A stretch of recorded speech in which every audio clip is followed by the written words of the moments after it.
Sesungguhnya Allah yuhibbut tawwabin, yaitu cinta kepada orang yang suka bertobat. Tawwabin yang berulang-ulang tobat. Besok tobat, besok tobat lagi, besok tobat lagi. Kenapa? Karena dia merasa berdosa berkali-kali. Jadi yang doyan tobat bukan doyan maksiat. Allah jatuh cinta kepadanya. Jadi merasa berdosa itu mengundang perhatian Allah. Merasa sok suci itu mengundang apa? Murkanya Allah SWT. Wa yuhibbul mutatahhirin, dan Allah suka dengan orang yang bersuci. Jadi kalau wudhu mesti gini, ambil air. Nah, diusap coba, ikutin. Itu oke? Harus sampai begini kenanya. Kalau enggak, kata Nabi, wailul lil aqab minan nar. Celaka bagi orang yang tidak sampai air ke bagian sikut atau tumit. Ini namanya aqab. Ini marafiq dan ada tumit. Aqab juga disebut. Capek-capek sholat tapi sholatnya nggak sah. Karena syarat sah sholat, wudhunya mesti sah ya, ke seluruh tubuh. Apa yang bedakan mandi biasa dengan mandi junub? Bedanya di niat dan mengalirkan seluruh air ke tubuh ya. Nggak mesti 2 baskom, yang penting kena ke seluruh tubuh. Ibu-ibu yang rambutnya panjang tidak usah kemudian diurai. Yang mesti kena itu tempat tumbuhnya rambut ya, kulit kepala itu yang junub. Kalau rambutnya nggak junub, rambut, kuku hukumnya sama. Maka dikatakan dalam hadis Nabi Imam Tirmizi, la wudu'a liman lam yadhkur ismallah alaih. Tidak sempurna wudhu seseorang jika dia tidak menyebut, tidak mengingat Allah di dalam wudhu. Jadi kalau ingin sholatnya benar, mulai ingat Allahnya dilatih sejak di mana ingat Allahnya di qalbu ya. Maka orang begitu ghufira lahu, diampuni dosanya yang terdahulu, ma taqaddama min dzambihi wa ma ta'akhkhar. Sering dengan hadis begini kan Ramadan ya. Man shoma ramadhana imanan wa ihtisaban ghufira lahu ma taqaddama min dzambihi. Di sini ditambahin wa ma ta'akhkhar, dan dosa yang akan datang. Tuh, ngeri nih kalimatnya. Ya.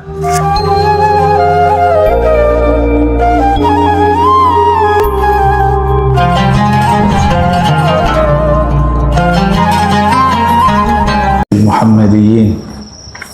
Asyhadu an la ilaha illallah.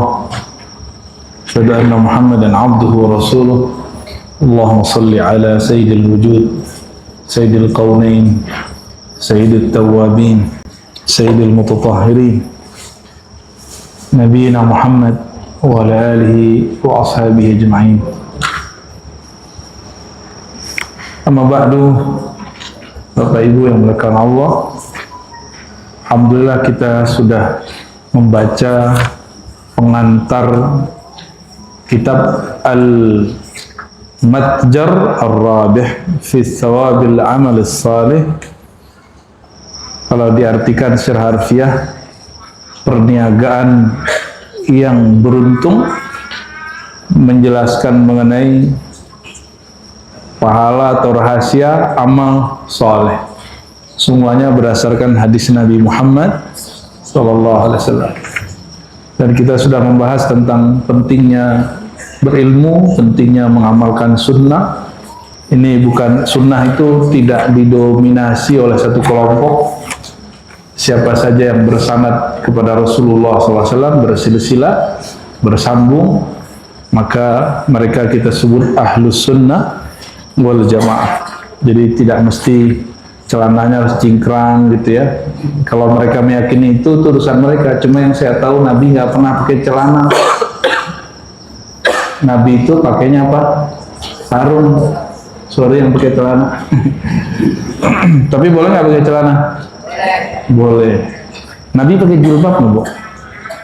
Enggak kan? Tapi Nabi menutup aurat. Maka yang disebut sunnah itu menutup aurat. Modelnya boleh terserah. Boleh yang bercadar, boleh yang tidak bercadar, yang penting menutup aurat ya. Nabi, para istri-istri Nabi itu pakai baju ada motifnya. Tahu dari mana? Ya nggak benar begitu. Coba baca nanti Kitabul Libas atau Kitabul Zina, pakaian atau perhiasan yang dipakai Nabi dan keluarga Nabi SAW. Nabi itu kalau punya baju biasanya ada motifnya.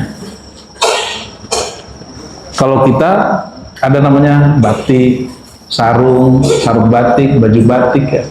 Dan ini berkat para kiai-kiai dan gus-gus, orang sekarang pakai sarung batik nggak aneh lagi.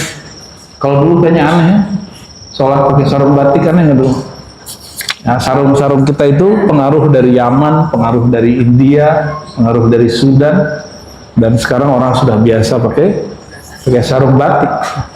Nanti semoga nanti sajadahnya jangan gaya Arab tapi gaya Nusantara. Maka saya sering pakai rida, pakai selendang. Itu selendang bukan dari Arab, bukan dari Yaman, bukan dari India, tapi dari Bima, dari Palembang, dari Padang saya ambil, dari Sulawesi gitu. Karena lebih atraktif dan lebih asik dilihat. Jadi nggak mesti semua bau-bau Arab ya. Ya lumayan lah jadi Arab maklum. Insya Allah kita akan mulai masuk ke keutamaan atau rahasia-rahasia berdasarkan sunnah daripada amal-amalan, mulai dari amal yang paling basic yaitu taharah bersuci. Ya. Jadi ini kita nggak ngomong di dalam ilmu ma'rifat gitu, nggak begitu Pak. Cukup pakai baca hadis nanti kita langsung maknai. Ya. Karena satu bab itu banyak sekali hadisnya. Nanti insya Allah kita ringkas biar satu pertemuan dapat satu bab. Ya, harusnya satu pertemuan itu ada 10-12 hadis. Nah kita nanti pilih hadisnya. Insya Allah. Ya. Karena ini bukan pesantren, jadi kita nggak baca kitab huruf per huruf. Kalau ibu ngaji di pesantren, saya ajarin per kata. Sampai kemudian ya, semua hurufnya dibaca. Ini kan pesantren pasca ya, pasca aliyah dan sanawiyah. Mau nyantri lagi bingung kan? Ya. Maka kita bawa kitab-kitab yang di pesantren ke masjid-masjid supaya jamaah yang sudah nggak mungkin lagi nyantri, mereka merasakan gimana rasanya nyantri walaupun cuma sejam 2 jam. Ya. Kenapa? Bertafakkur sesaat lebih afdol dari beribadah 1000 tahun. Nah, semua kita niatkan majelis ini niat majelis tafakkur, memikirkan, memahami ajaran-ajaran baginda Nabi Muhammad sallallahu alaihi wasallam. Ala hadhihi niyya wa likulli niyatin salihah. Al-Fatihah. Alhamdulillah. Bismillahirrahmanirrahim. Ya kanam ya nas. Shiratal mustaqim. Shiratal ladzina an'amta 'alaihim.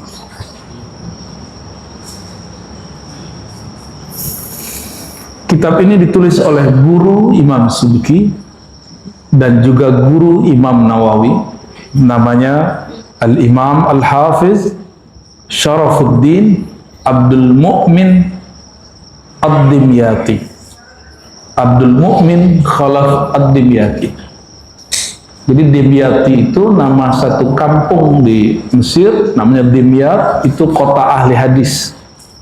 Kota ahli hadis. Di kita ada Syekh Ahmad Khatib Al-Minangkabawi, guru daripada Hadratus Syekh Hasyim Asy'ari, guru daripada Syekh Sulaiman Ar-Rasuli. Ya. Guru-guru besar ini mereka berguru kepada Syekh Ahmad Zaini Dahlan dan juga dapat sanad ilmu daripada Syekh Utsman Ad-Dimyati. Syekh Utsman itu belakangan, ya. Dan emang dari dulu Dimyat ini kota sunnah, kota ahli hadis, tapi bukan sunnah-sunnah yang dibayangkan orang-orang awam hari ini. Ya, sunnah beneran, sunnahnya ahli sunnah wal jamaah. Jadi Imam Nawawi ngaji ke beliau, makanya Imam Nawawi punya kitab yang mirip seperti ini, judulnya Riyadhus Shalihin. Sudah punya di rumah? Setiap muslim, muslimah seharusnya punya kitab itu. Apa judulnya? Siapa yang punya kitab itu setiap hari dia baca atau sekali 3 hari dia baca, seakan-akan Nabi SAW hadir nurnya di dalam. Ya, pulang dari sini langsung cari ya. Jangan cari yang murah, cari yang bagus. Ya, ibu-ibu kalau belanja dapur murah 1.000 2.000 dipilih kan. Kalau ngaji kitab jangan, beli kitab yang mahal dikit itu yang dibeli. Ya. Bismillahirrahmanirrahim. Qala bisanad yang muttasil ilaihi abwabut taharah. Bab-bab tentang bersuci. Taharah, apa itu taharah? Bersuci. Suci itu ada yang hakiki, ada yang majazi. Contoh, kita buang air atau buang angin, air nggak ada, bersucinya gimana? Nah, kalau tayamum secara zahir suci nggak? Maka itu namanya bersuci secara hukum, tidak secara hakikat. Pada hakikatnya belum suci, tapi secara hukum dia itu suci. Begitu mudah ya Al-Quran, Allah SWT memberikan jalan.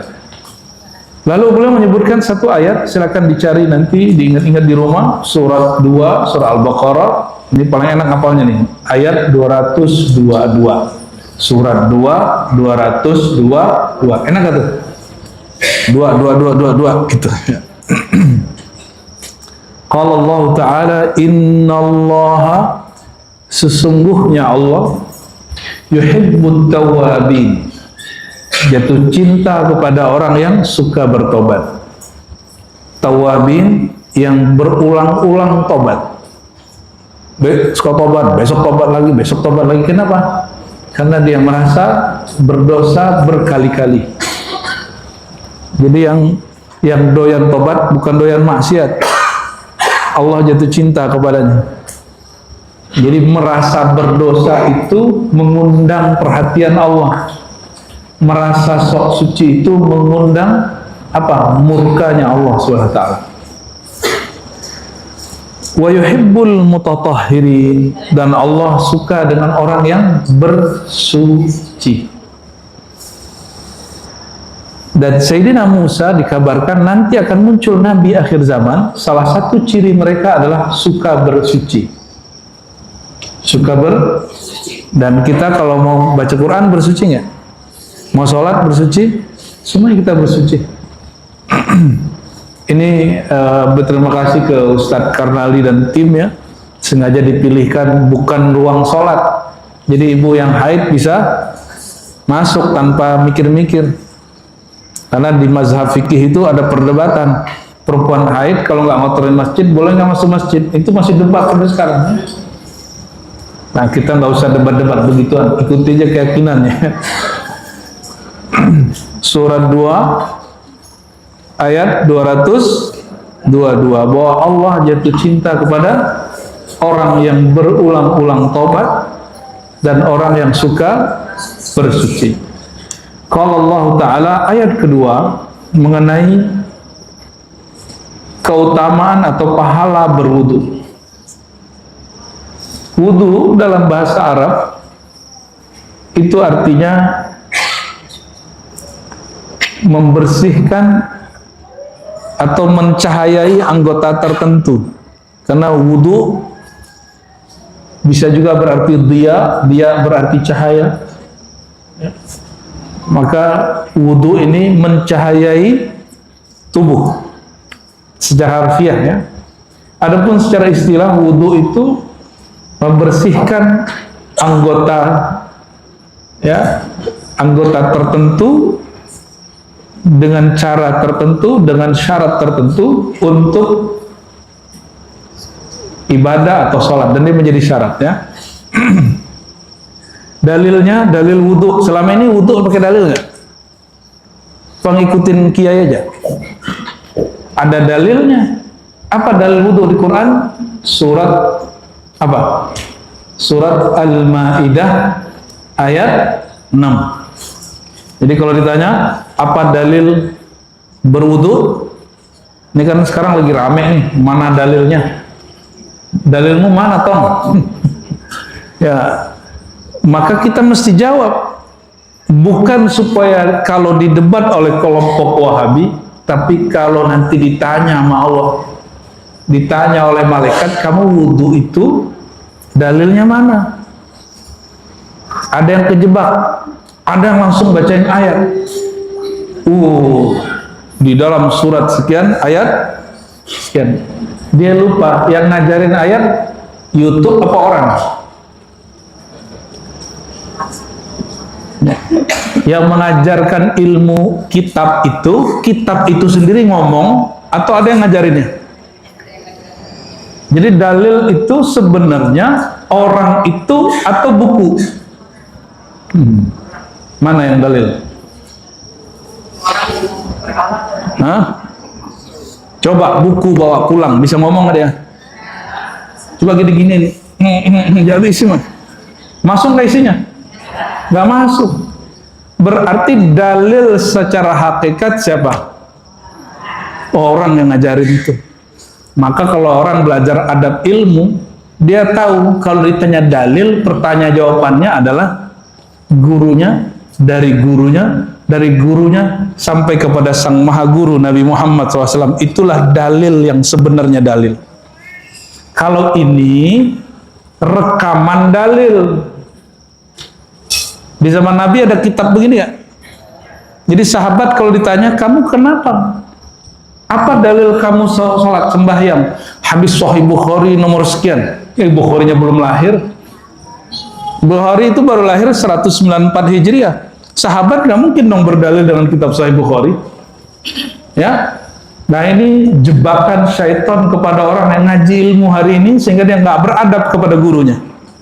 Nggak beradab ke guru, ujungnya nanti nggak beradab kepada Nabi Muhammad SAW. Jadi guru itu nggak dihargai karena dia seorang guru semata, tapi karena dia mewarisi tugas Nabi Muhammad SAW. Dan guru nggak perlu dihormati juga, dia nggak harus penghormatan Bapak Ibu. Kafa bil hurmah ayyakuna mu'allima. Cukuplah seorang muallim itu terhormat karena dia sebagai pewaris Nabi Muhammad SAW. Ya. Ayat ke-6 surat Al-Maidah. Al-Maidah itu surat ke-5 ya. Kita dipanggil. A'udzubillahi minasyaitonirrajim. Ya ayyuhalladzina amanu, wahai orang yang telah beriman. Ini secara harfiah kita terjemahin. Iman di kolbu atau di baju? Apa di jenggot? Ya, iman di kolbu atau di coblosan? Karena tahun 2000 berapa tuh? 16, 19 itu iman itu berdasarkan coblosannya apa? Ya, jadi kalau nolnya 01, 02 imannya beda gitu. Alhamdulillah sekarang sudah mulai dewasa ini umat. Alhamdulillah. Dulu kita dihujat-hujat, kita hajar aja kan. Kita kemudian nggak takut juga karena urat takut kita alhamdulillah sudah diambil sama Allah. Yang belum diambil urat malu, alhamdulillah. Kalau diambil urat malu, imannya hilang. Ya ayyuhalladzina amanu idza kuntum ilas shalah. Jika kamu hendak melakukan salat, faghsilu wujuhakum. Maka bersihkanlah, basuhlah wajahmu. Ya. Ini wajah, benar nggak wajah? Ini belum makna-makna yang aneh-aneh, ini makna zahir-zahir dulu ya. Kita nggak ngaji tasawuf dulu, ntar dulu. Sabar. Ntar nanya lagi, wajah yang mana nih Bu ya? Aduh, ente kayak beneran aja ya. Wajah yang zahir apa yang batin? Enggak. Ini ayat tentang zahir. Yang batin-batin nanti dulu. Kita lagi ngaji sunnah, ngaji Quran. Faghsilu wujuhakum. Maka basuhlah wajah-wajahmu, wa aidiakum, dan tangan-tanganmu. Yang disebut tangan, ini tangan. Maka dikasih batas ilal marafiq, sampai kepada sikut. Coba yang sikut, yang punya sikut nggak? Coba sikutnya tunjukin. Jadi kalau wudhu nggak nyampe ke sini, wudhunya nggak sah. Jadi kalau wudhu mesti gini, ambil air, nah diusap, coba ikutin. Gitu oke? Harus sampai begini kenanya. Kalau enggak kata Nabi, wailul lil aqab minan nar. Celaka bagi orang yang tidak sampai air ke bagian sikut atau tumit. Ini namanya aqab. ini marafiq dan ada tumit. Aqab juga disebut. Capek-capek sholat tapi sholatnya nggak sah. Karena syarat sah sholat wudhunya mesti sah, ya. Coba wajah. Wajah itu standarnya apa aja? Yang menghadap kepada orang. Ini kalau kita sama orang yang menghadap, ini apa ini? Oke, berarti kalau orang pakai kopiah naikin dikit ya. Jangan kemudian begitu. Masuk gitu. Harus dinaikin dikit. Terus diusap. Cara ngusapnya nggak disebutkan. Boleh begini, boleh begini, boleh begini, boleh begini, terserah lah ya. Cuma kalau bertanya kepada orang yang mengerti, yang afdol itu dari disebar. Ya, begini ya. Nah, cuma itu bagian daripada hikmah-hikmah ya. Jangan kalau hal ini tidak dipastikan, jangan dipasti-pastiin. Kalau ini bebas, maka kita boleh lakukan banyak gaya. Boleh satu tangan nggak? Boleh juga ya.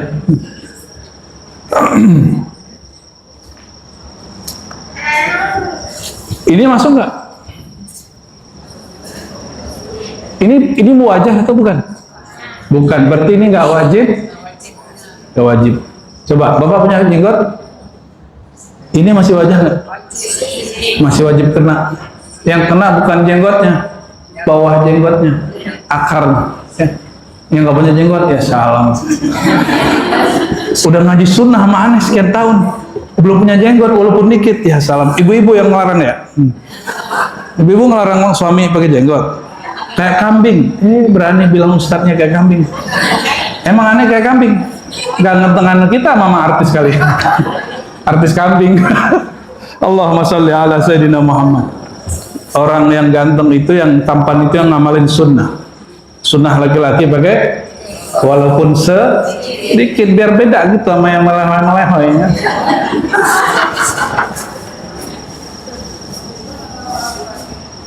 Wamsahu bi ru'usikum wa arjulakum. Dan usaplah kepalamu. Nah, cara ngusap kepala gimana? Gitu. Usap begini. Gitu ya. Jadi 2 kali. Depan, ke belakang, terus maju. Boleh diulang 3 kali, boleh sekali. Jadi ini ada yang salah paham. Imam Sufyan Ibn Uyainah ngasih unjuk begitu, dikira oleh orang nggak boleh lebih dari sekali. Itu dibantah oleh Imam Syafi'i. Apa kata Imam Syafi'i? Itu orang nggak ngerti. Yang mengatakan itu batasan. Karena Nabi dalam hadis dikatakan kadang berwudu marratan sekali, kadang marratain 2 kali, kadang salasan, dan hadisnya sahih. Terus yang mengatakan sekali aja ke depan, sekali ke belakang, orang nggak mengerti bahwa ilmu ini luas, bukan untuk dibatas-batasi. Ya, ada buku orang nulis 500 bid'ah. Salah satunya ngusap kepala 3 kali, ya salam. Dia nggak sadar dia sedang membid'ahkan imam-imam yang jauh lebih paham daripada dia. Kalau ibu-ibu gimana caranya? Kalau lagi di rumah, caranya kayak barusan ya. Kalau lagi di atin gimana caranya? Gitu ya. Enot. Boleh. Kalau nggak punya rambut, itu jelas kepala itu tempat tumbuhnya rambutnya. Tapi rambut itu bagian dari kepala. Maka Imam Syafi'i mengartikan kepala itu boleh 3 bagian rambut, bukan si rambutnya. 3 bagian tempat tumbuhnya, bukan rambutnya. Ya. Nah, kalau pakai serbannya eman dicopot, itu boleh wudhunya begini. Jadi kepalanya digini nih. Ya, keren gitu ya. Ya, cuma kan sunnah ngamalin serbannya kan belum. Ya, takut disebut pakai ban Vespa ya antum ya. Padahal pakai sunnah serban itu luar biasa. Insya Allah kita di time-time tertentu kayak maulid, kami pakai serban. Ya. Cuma khawatir aja ntar disebut orang lagi akhwal. Wah, kayaknya lagi mabuk nih katanya. Kawan saya baru hijrah, pakai serban. Dia punya kambing, nyabit rumput, pakai serban. Alhamdulillah.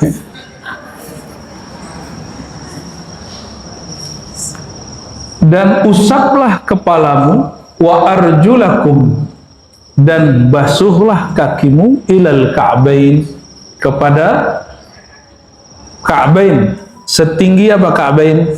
Mata kaki. Mata kaki di mana? Emang kakinya punya mata? Itu cuma istilah bahasa Arabnya, bukan mata. Istilahnya ka'ab. Ka'ab itu yang kira-kira bentuknya kayak kubus, tapi bukan kubus.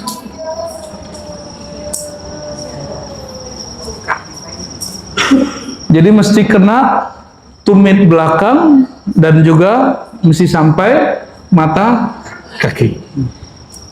Wa in kuntum junuban, kalau kamu sedang junub. Junub itu bisa karena mimpi, bisa karena melakukan hubungan badannya. Fattahharu. Ini mata sudah mulai harus kasih kacamata kayaknya nih. Maka bersucilah. Maksudnya maka tetaplah melakukan taharah, ya. Kalau junub, taharahnya gimana? Maka taharah besar. Gimana caranya? Mengalirkan air ke seluruh tubuh. Apa yang bedakan mandi biasa dengan mandi junub? Bedanya di niat dan mengalirkan seluruh air ke seluruh tubuh, ya. Nggak mesti 2 baskom, yang penting kena ke seluruh tubuh. Ibu-ibu yang rambutnya panjang tidak usah kemudian diurai. Yang mesti kena itu tempat tumbuhnya rambut, ya, kulit kepala, itu yang junub. Kalau rambutnya nggak junub, rambut, kuku, hukumnya sama. Jadi kalau yang rontok lagi haid tuh nggak mesti juga diambil terus mandiin gitu, ya. Ada sih ulama ngomong begitu, cuma itu kalam la yu'tabar, kalimat yang dhaif, tidak dianggap dalam ilmu fikih yang ma'thur dari guru-guru kita. Wa in kuntum marda, jika kamu sakit. Ada orang sakit kena air kedinginan, menggigil, berarti dia nggak perlu berwudu, dia cukup au ala safarin, atau sedang di mobil, sedang di kendaraan, sedang di pesawat, au ja'adum minkum minal ghaid, atau buang air besar, au lamastumun nisa, atau kamu menggauli pasanganmu. Falam tajidu ma'a, tidak dapat air, fatayammam, maka bertayamum, ya. Tayamum itu bersuci secara hukum dengan apa? Kita ini tercipta dari air dan juga tercipta dari tanah, maka tayamum itu mengembalikan hakikat diri kepada asal. Kalau ada air, kata Allah Ta'ala, kami ciptakan segala sesuatu daripada air. Wa ja'alna minal ma'i kulla syai' hayy. Segala sesuatu kami ciptakan dari air yang hidup. Tapi Allah khususkan, inni khaliqun basaran min tin, aku ciptakan manusia dari tanah. Ini rahasianya kenapa bertayamum boleh dengan debu, boleh dengan tanah. Tapi coba perhatiin, tanda kalau kita bukan mau bedakin muka pakai lumpur, bukan. Jadi cara tayamum gimana? Kita teplok itu, cari yang nggak lengket-lengket, ya. Jadi mungkin yang di sini debu-debunya. Ini kan karena makanan. Nanti malah yang lengket apa? Ya, cari yang ada debunya, yang ada turupnya. Ya, ditepuk begitu sehingga lengket. Lalu diapain? Tandanya kita bukan mau mindahin debu atau tanah ke muka, justru diginiin lagi. Ternyata intinya di tangan ini. Ya, karena tangan itu simbol daripada kepasrahan, patuh nenggani orang. Maka dia ambil tangannya ke debu, terus tangannya gini. Jadi cara wudhu, cara tayamum yang benar, langsung begini, enggak, nambah bedak tuh namanya. Jadi yang tepat gimana? Ambil, diusap dulu, baru apa kata Allah Ta'ala? Famsahu biwujuhikum, maka usaplah, bukan basuhlah. usaplah wajahmu, wa aydiyakum minhu, dan tanganmu minhu, sebagiannya, bukan semuanya, nggak mesti sampai ke. Oleh karena itu sebagian guru-guru kami membolehkan ya begini aja cukup. Ada juga yang mesti sampai ke, kalimatnya pakai minhu kok, sebagian dari tangan. Ini nggak mesti semua, kan cuma hukumnya. Jadi apa rahasianya? Tayamum kembali kepada asal diri, yaitu tanah, ya. Yuridullah ma yuridullah liyaj'ala 'alaikum min haraj. Allah tidak menginginkan kamu itu merasa kepayahan. Jadi kalau ada ustadz bikin sulit jamaah, dia sedang melanggar ayat ini. Yang ada, Allah itu penulurin syariat itu justru kemudahan, kebaikan bagi kita. Kalau lagi gabut, wudhu aja, pikirannya langsung tenang. Karena yang bikin tenang itu tidak hanya airnya, tapi usapan itu bikin kita tenang. Ya, kalau belum ada yang usap-usap, wudhu aja banyak-banyak. Allahumma sholli ala Muhammad. Walakin, tetapi yuridu li tahhirakum wa liyutimma ni'matahu 'alaikum. Allah ingin membersihkan kamu dan menyempurnakan nikmatnya kepada kamu, la'allakum tashkurun, agar kamu bersyukur. Berarti syukur itu enggak hanya masalah duit. Ciri-ciri orang bersyukur, dia suka bersuci. Ciri-ciri orang bersyukur, dia suka bersuci. Nah, hukum mengenai ini banyak sekali. Nah, yang boleh dibersihkan itu airnya apa aja, pakai itu. Saya nggak mengkaji itu di sini.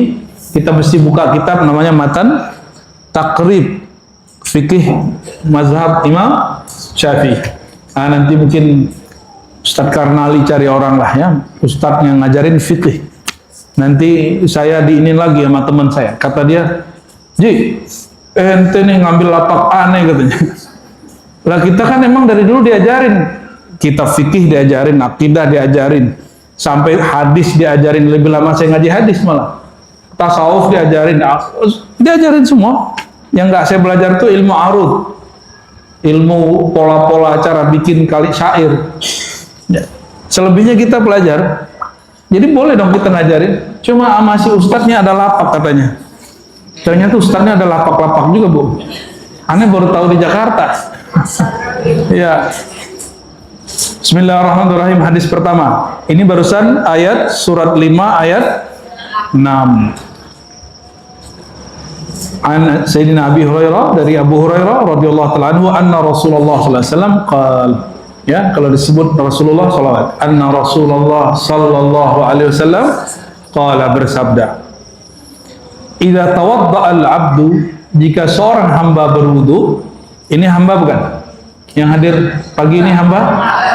Jika seorang hamba berwudu, dan hamba itu seorang muslim atau mukmin, faghasala wajha, lalu dia membasuh wajahnya, kharaja min wajhi kullu khati'ah, maka lunturlah semua dosa dari wajahnya. Ajaibnya.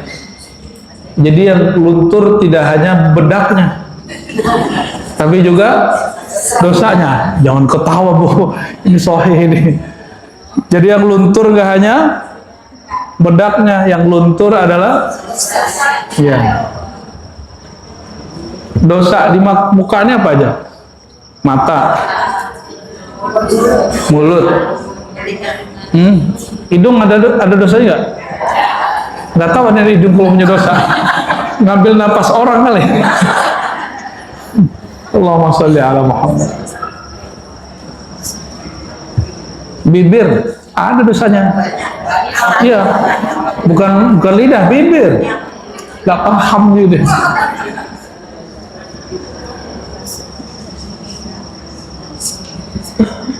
Nazara ilaiha bi'ainaihi ma'al ma' atau ma'akhir qatril ma', ya. Menunggu dia dengan pandangannya, atau memandangnya dengan pandangannya bersama turunnya air, atau bersama akhir daripada turunnya air, ya. Fa idza ghasala yadayhi, jika dia membasuh tangannya, lunturlah semua dosa tangan. Kana batasathu yadahu ma'al ma, ya. Itu mulai dari awal air turun sampai akhir tetesan. Fa idza ghassala rijlai, jika dia membasuh ya kakinya, kharajat kullu khatiyah masyatha rijlah ma'al ma' au akhir qatril ma'. Maka selama air itu ngalir, selama itu pula semua dosa yang di kakinya, di tangannya, di wajahnya itu luntur, ya. Hatta yakhruja naqiyan minadz-dzunub, sehingga dia keluar dari tempat wudu naqiyan, bening dari dosa-dosanya, ya. Jadi kalau orang mau diampuni nggak mesti pergi haji, nggak mesti nunggu Ramadan, cukup dia berwudu. Tapi tidak diampuni apa? Dosa besar dan dosa yang berkaitan dengan makhluk. Kalau dosa besar mesti tobat. Kalau yang berkaitan dengan makhluk mesti mengembalikan haknya atau minta maaf kepadanya. Kalau dosa gosipin orang masuk nggak? Masuk nggak? Masuk yang mana? Yang diampuni atau yang belum? Yang luntur apa enggak? Emang bisa request? Nggak cukup wudu, dia mesti dilafazkan, ya Allah ampuni aku baru saja menggunjingkan seseorang. Lalu kafarahnya mendoakan dia atau bersedekah atas nama dia. Sempat ngomongin orang, apa penembusnya? Minta ampun kepada Allah, panjang loh ceritanya ini. Terus mendoakan orangnya atau minta maaf. Orang maksiatnya sendiri, mohon maaf, ada orang zina maksiat sendiri, dia minta ampun kalau selesai. Tapi kalau ngomongin orang kayak tadi langkahnya panjang. Jadi jangan bikin diri kita busuk bangkai dengan membicarakan aib orang lain. Yang unik itu hari ini jamaah bicarain ustaz. Ustaz Karnali kalau ngomongin.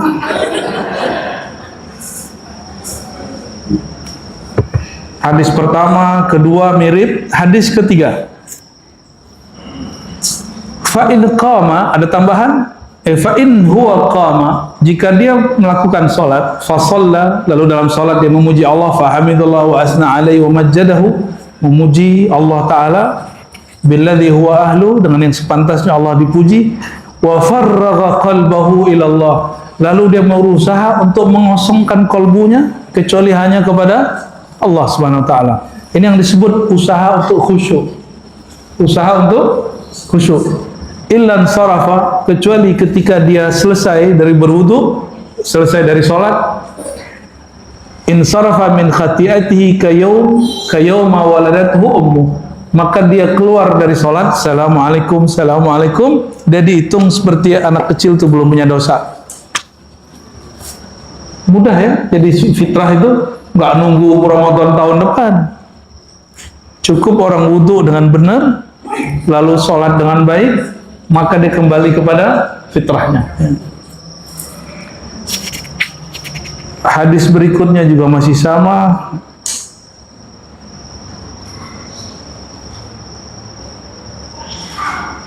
Nah, kalau di hadis yang 3, 4, 5, 6, ya 6 ada tambahan, wa kanat masyuhu wa kanat salatu wa masyuhu ilal masjidi nafilah. Salatnya dan jalannya ke masjid, salat dan jalan kita ke masjid. Orang kalau lagi jalan salat nggak? Lagi jalan salatnya? Emang salat bu? Wah, gua ganggu bu. Orang lagi jalan, lagi nyetir, naik angkot, naik Grab, naik Gojek, itu orang bisa sholat nggak? Sholat sunat bisa, tapi itu dihitung dia lagi sholat. Ya?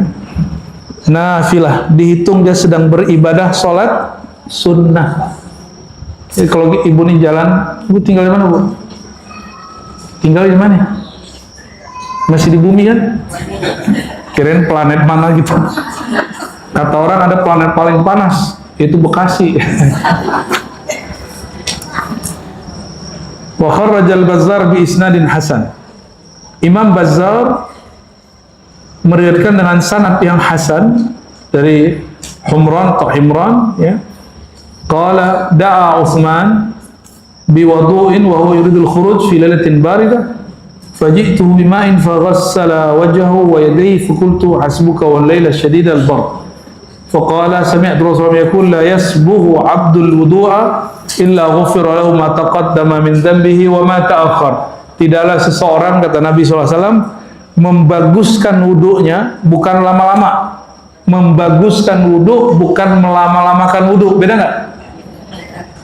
Membaguskan wudu itu kolbunya, badannya seirama.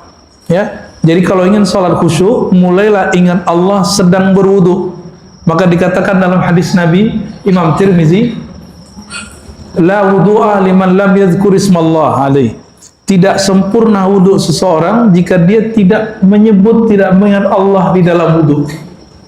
Jadi kalau ingin sholatnya benar, mulai ingat Allahnya dilatih sejak di mana ingat Allahnya di qalbu, ya.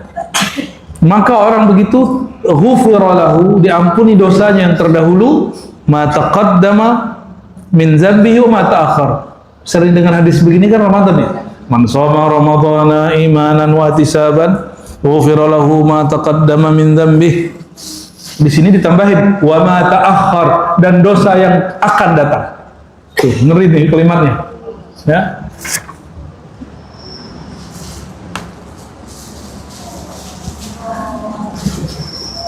Lalu di hadis Ibnu Umar, riwayat Ibnu Huzaimah,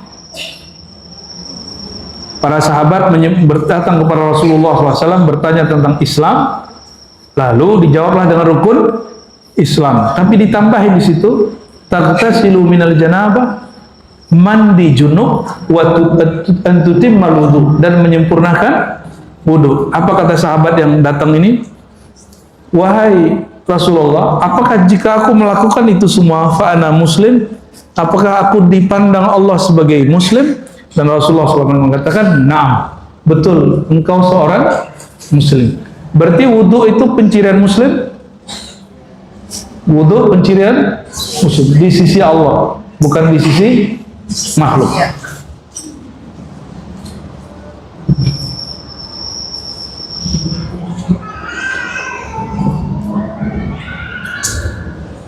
Satu kali hadis Imam Muslim, ini hadis yang ke berapa ini ya? Sudah yang ke-8 nih. Dari Abu Hurairah radhiyallahu taala anhu, anna Rasulullah SAW atal maqbarah. Nabi melewati kuburan. Bahkan atal maqbarah, mendatangi kuburan. Jadi Nabi ini sarjana kuburan juga ya. Sarkup kata orang. Kayaknya ada wajah-wajah senang kuburan ini. Ini antum kalau nyari dalil, nih dalilnya. Ya kan sekarang zaman cari dalil, hanya ada dalilnya. Nabi ini suka datang ke kuburan. Maka orang yang jauh dari kuburan, wajar hatinya mati seperti kuburan. Tapi orang semakin sering ke kubur, hatinya semakin jauh dari hawa-hawa kuburan. Itu anehnya. Kenapa? Kata Nabi Muhammad SAW, zurul kubura fa innaha tudzakirul maut. Sering-seringlah ziarah, karena itu dapat menghidupkan hati dengan cara mengingat kematian. Nah, Nabi SAW mengatakan, an-nasu niyam fa idza matu intabahu. Manusia itu mereka sebenarnya tertidur. Kalau mereka mati, barulah mereka bangun. Jadi kalau orang sering ke kuburan, kolbunya harusnya tidur jadi bangun. Gitu ya.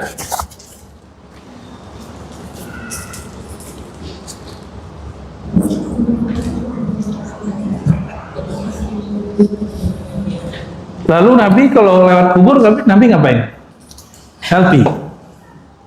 Kayak antum selfie ya, ziarah ke Habib Fulan nih gitu. Ada orang selfie di kubur, itulah aneh itu. Nabi kalau masuk kuburan, maka beliau baca salam. Assalamualaikum dara qaumin mu'minin, atau ya ahlal kubur. Kita baca salam kepada orang yang ada di dalam atau bukan? Berarti ada orang nggak di dalam kubur tuh? Cuma alamnya bukan di dalam tanah itu, tapi di alam yang disebut alamul barzakh. Ya. Jadi Nabi ini bukan orang gila. Nabi baca salam berarti ada orang di situ. Ya. Salam atas kalian wahai orang yang beriman. Oleh karenanya dimakruhkan, bahkan haram kata sebagian ulama, mencampurkan kuburan muslim dengan non muslim karena berisik. Ya, bagi mereka itu berisik. Tetangga berisik gimana? Tetangga yang tengkar terus disiksa terus kedengeran. Itu terganggu dia itu ya. Wa inna insyaallah bikum lahikun. Kami insyaallah akan menyusul kalian. Ini kalimat begini takut nggak? Kok takut? Ini Rasulullah yang ngajarin kok. Jadi sering-sering ke kuburan jangan hanya baca Assalamualaikum ya al-kubur. Ada tambahannya. Wa inna bikum insyaallah lahikun. Insyaallah kami pun akan nyusul masuk ke dalam kubur. Ini kalimat langsung membuang cinta dunia kita. Ini cinta-cinta dunia langsung kekikis. Ingat mati lagi ya. Nggak tamak lagi urusan duniawi. Lalu kalimat ini selesai, Nabi berkalam dengan kalam yang di luar kuburan. Apa kata beliau? Wadidtu an qad ra'ayna ikhwanana. Aku berharap, aku rindu. Nah, wadidtu, aku suka, aku rindu berjumpa dengan saudara-saudaraku. Nabi lagi ngomong di kuburan. Para sahabat bertanya, awalasna ikhwananaka ya Rasulullah, bukankah kami ini adalah saudara engkau wahai Rasulullah? Lalu Rasulullah SAW mengatakan, antum ashabi, kalian ini sahabatku ya.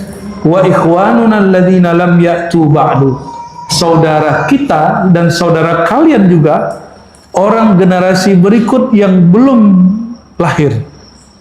Jadi belum lahir disebut saudara, berarti udah ada belum? Hah?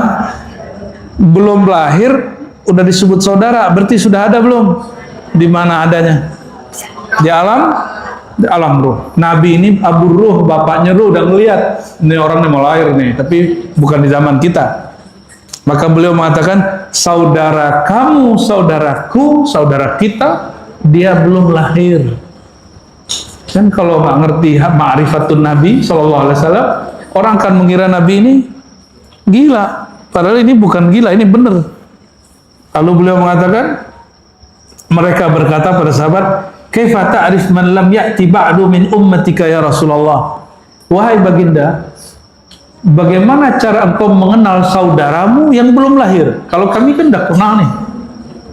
Yang belum lahir, kok engkau bisa kenal itu saudaramu? Apa jawaban Nabi Muhammad SAW?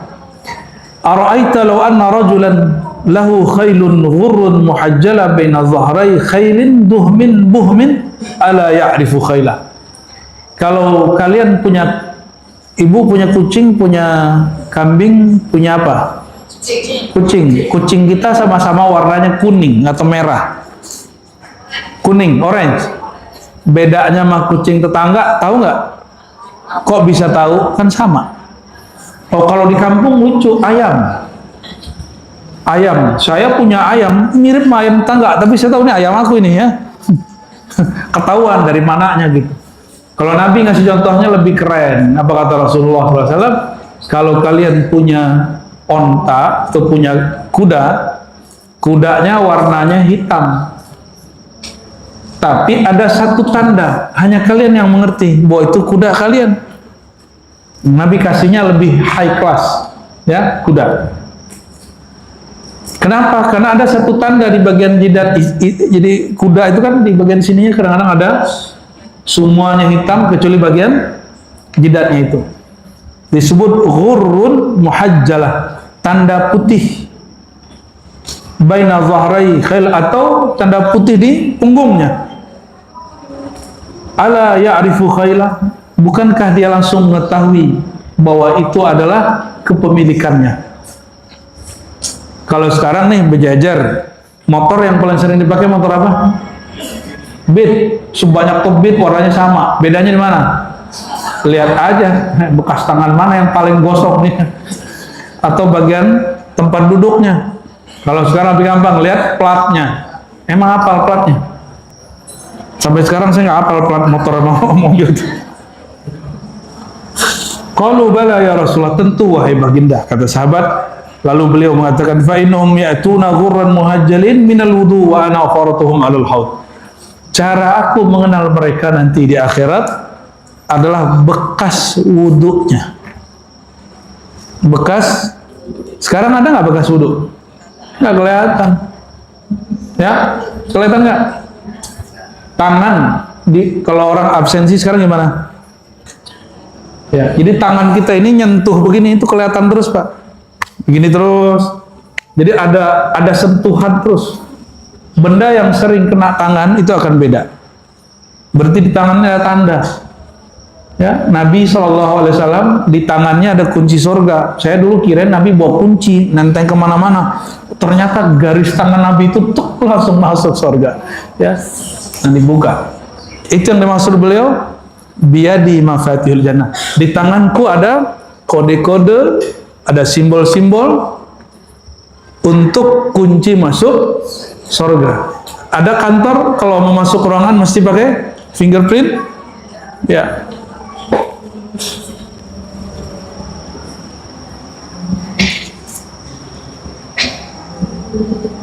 Lalu kata Imam Ad-Dimyati,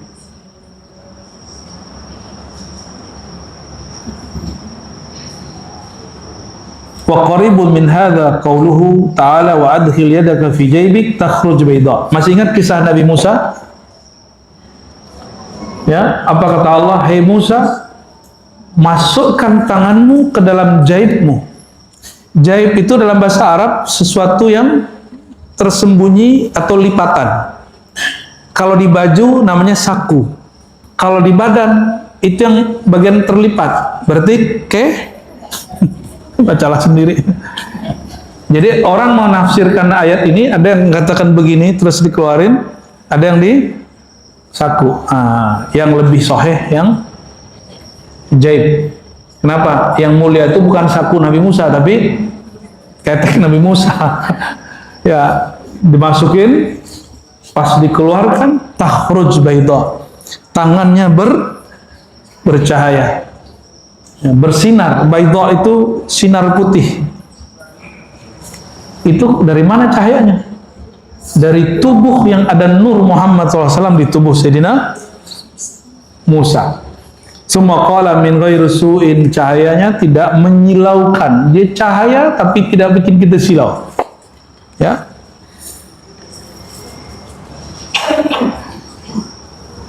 Lalu beliau mengatakan, ana faratuhum 'alal haud. Aku telah menunggu mereka lebih dahulu di telagaku. Ya, semoga kita diizinkan sampai ke telaga Nabi Muhammad SAW. Gimana caranya? Wudunya benerin dan etikatkan lagi wudu, lagi mengikuti Nabi Muhammad SAW.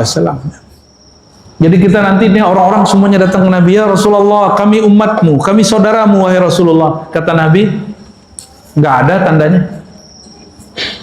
Jadi orang yang nggak suka sholat, nggak usah ke wudhu, apa kata Nabi? Nggak ada tandanya. Jadi nggak semua orang nanti udah nyampe di haud, itu nggak semuanya boleh masuk. Dia mesti punya tanda. Yang punya tanda, maka malaikat mengatakan masuk. Yang nggak punya tanda, maka dikatakan minggir. Maka ada beberapa sahabat yang murtad setelah Nabi, nggak disebut sahabat lagi, mereka orang munafik. Mereka ini ketika hendak sampai di telaga Rasulullah SAW, apa kata mereka? Ya Rasulullah, ya Rasulullah. Lalu malaikat menggiring dan menarik mereka dijauhkan karena nggak ada tandanya. Lalu Nabi panggil, tandanya nggak ada, tapi aku kenal nih orang. Bahwa orang itu dulu pernah menjadi sahabat Nabi. Ternyata itu orang 50 sahabat yang kemudian menjadi munafik waktu salah satu perang. Ya, perang nggak ikut, tapi harta rampasan perang mereka minta. Itu zaman-zaman sahabat Ka'ab bin Malik. Ya. Baik. Dua hadis lagi. Inna ummati yud'auna yawmal qiyamah ghurran muhajjalin. Umatku dipanggil, dikenal pada hari kiamat dengan satu hal, yaitu ghurran muhajjalin, cahaya sinar pada bekas wudu. min atharil wudu, karena bekas berwudu. Ada yang punya cincin nggak? Cincin itu kalau sering diginiin sama jari aja, dia beda loh warnanya. Benar nggak? Betul nggak? Atau kita punya, nah ibu ini punya sendok dari kayu nggak? Itu sendok kayu kalau sering dipakai itu beda, bentuknya lebih bagus. Dia lebih mengkilat, nggak perlu dikasih cat. Ya. Jadi tubuh orang-orang yang, nah ini supaya paham aja. Kayu sering dipegang maka dia mengkilat. Maksud saya menyebutkan ini, nanti wajah-wajah orang yang suka wudhu itu mengkilat, tubuhnya mengkilat. Maka Abu Hurairah ketika berwudhu, dia nggak mau boros air, tapi usapan airnya dia sampaikan ke atas. Apa kata dia? Aku ingin lebih mudah dikenal Rasulullah SAW. Jangan guyur sampai ke atas, itu membazir, teman syaitan. Mengusapnya sampai ke, membasuhnya sampai ke atas, airnya sama. Ya. Man istata'a minkum ayyutila ghurratahu falyaf'al. Siapa yang sanggup memanjangkan tanda kilat itu, mengkilat itu, maka lakukan. Ini diriwayatkan oleh Abu Hurairah dan dia pengamalnya. Ya. Jadi kalau Bapak Ibu ini wudhu kepala cuma gitu doang, ya segitu doang. Jadi kalau di rumah wudhunya mesti nah ini bagus juga untuk ya. Coba kamu giniin kepala setiap hari 40 kali. Baca surat An-Nur ayat 35. Saya cobain Pak, bener. Entah karena itu, entah karena An-Nurnya. Apalan kita jadi di atas rata-rata. Alhamdulillah, cocok logi yang pas. Wa anhu, dan diriwayatkan juga radhiyallahu ta'ala anhu qala sami'tu khalili, kata Abu Hurairah, aku mendengar kekasihku berkata, tablughul hilyatu minal mu'min haitsu yablughul wudu. Tablughu, akan sampai, al-hilyah, hilyah itu pakaian sutra yang nanti diberikan di surga. Ya, disebut apa? Hilyah. Yang senang pakai sutra cowok apa cewek? Ya, benar Bu. Sutra itu adem nggak? Mahal apa murah? Coba kalau batiknya dari sutra berapa duit? Hah? Ah, itu mah masih campur-campuran Bu, 1 juta 2 juta. Ya, di atas itu harganya. Hilyah. Nah, tablughul hilyah minal mu'min, nanti pakaian sutra yang Allah berikan kepada orang mukmin di surga, ya, akan sampai pada bagian di mana dia berwudu. Haitsu yablughul wudu, sehingga sampai kepada anggota wudu. Rawahu Muslim. Nah, kalau di riwayat yang lain Ibnu Khuzaimah, tablughu mawadhi'al wudu, sampai kepada anggota wudu, ya. Lalu hadis berikut sedikit lagi sebelum ada yang jawab, Ustaz? Ada ya? Kita sampai jam berapa? Wah, masih panjang nih. Ini kecepatan berarti. Ntar minum dulu ya.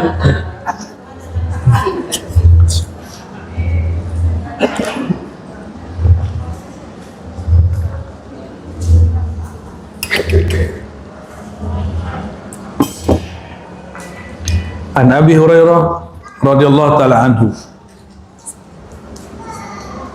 Ini keutamaan wudu kalau musim dingin.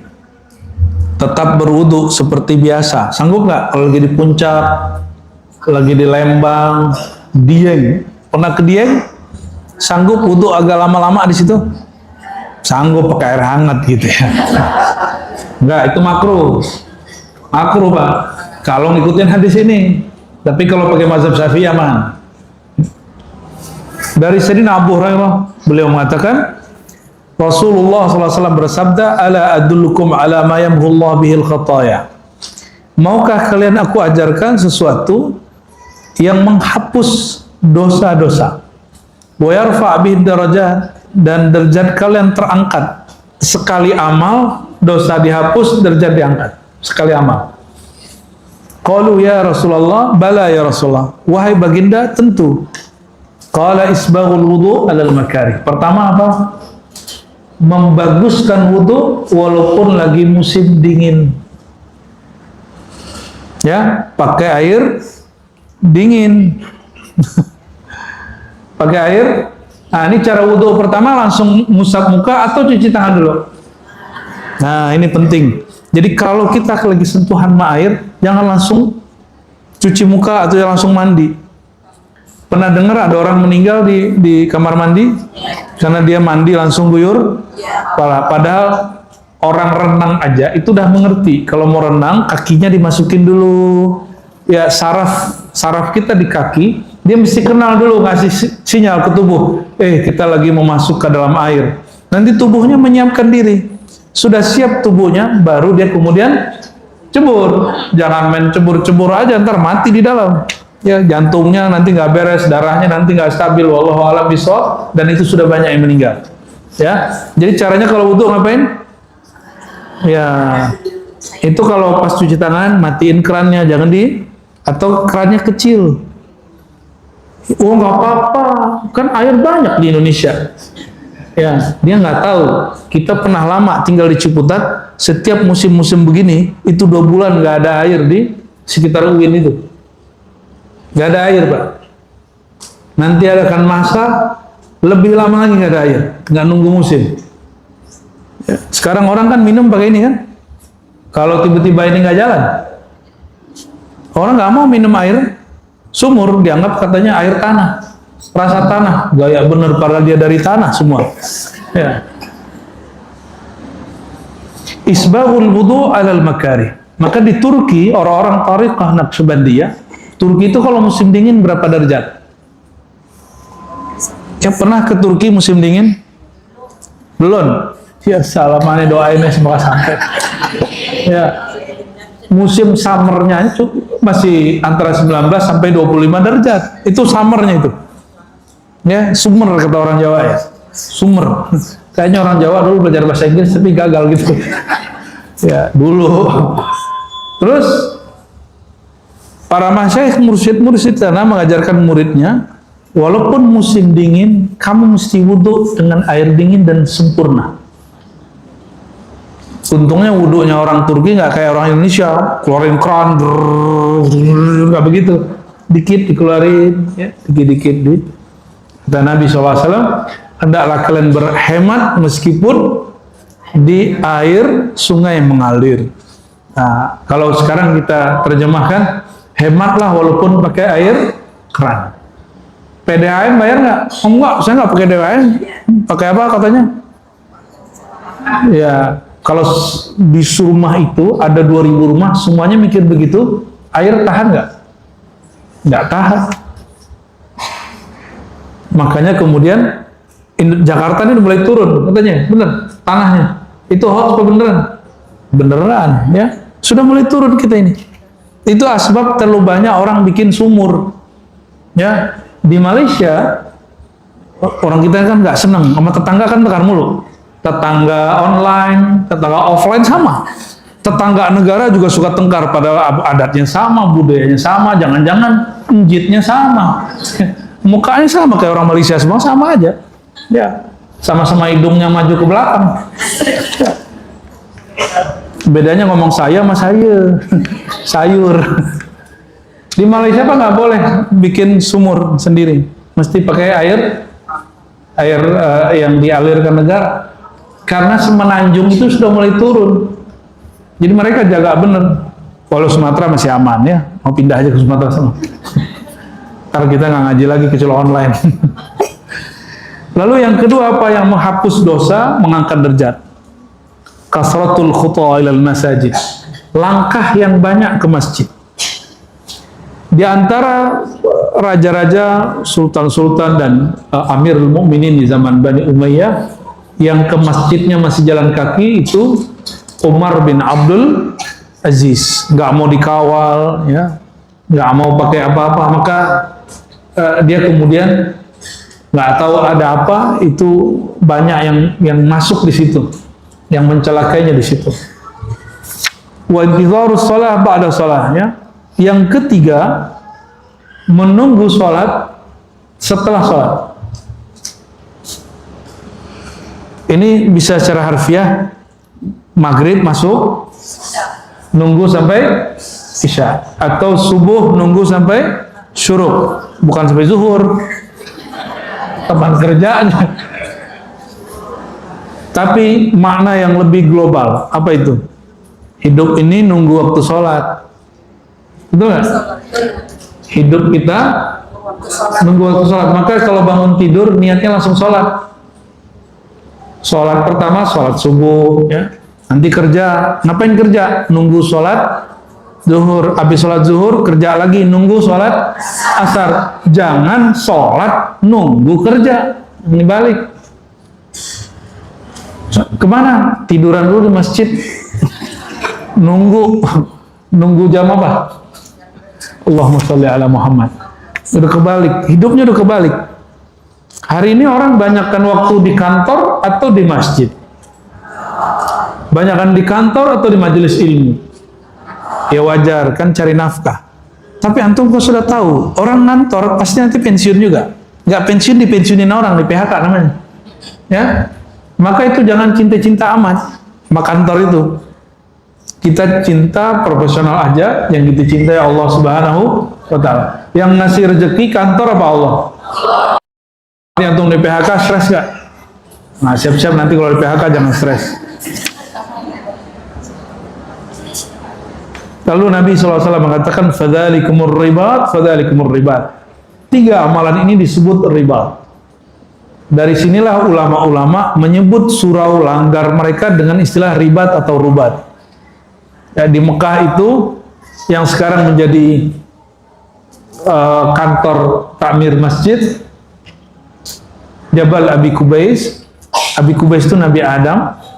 Ya, Nabi Adam itu sebutannya Abu Kubais. Atau ada yang mengatakan Abu Kubais itu Sayyidina Ibrahim. Itu dulu ada namanya Rubat Jabal Abi Kubais, pusat tarekat Naqsyabandiyah di kota Mekah. Di situ juga orang ngajarin Naqsyabandiyah, Syadziliyah, Qadiriyah. Orang belajar di situ. Dulu muridnya Syekh Ahmad Khatib Sambas namanya. Ada yang pernah dengar? Syekh Abdul Karim Bantani. Lanjut setelahnya Mukhtar Atarid, itu di sana. Mereka ngajar.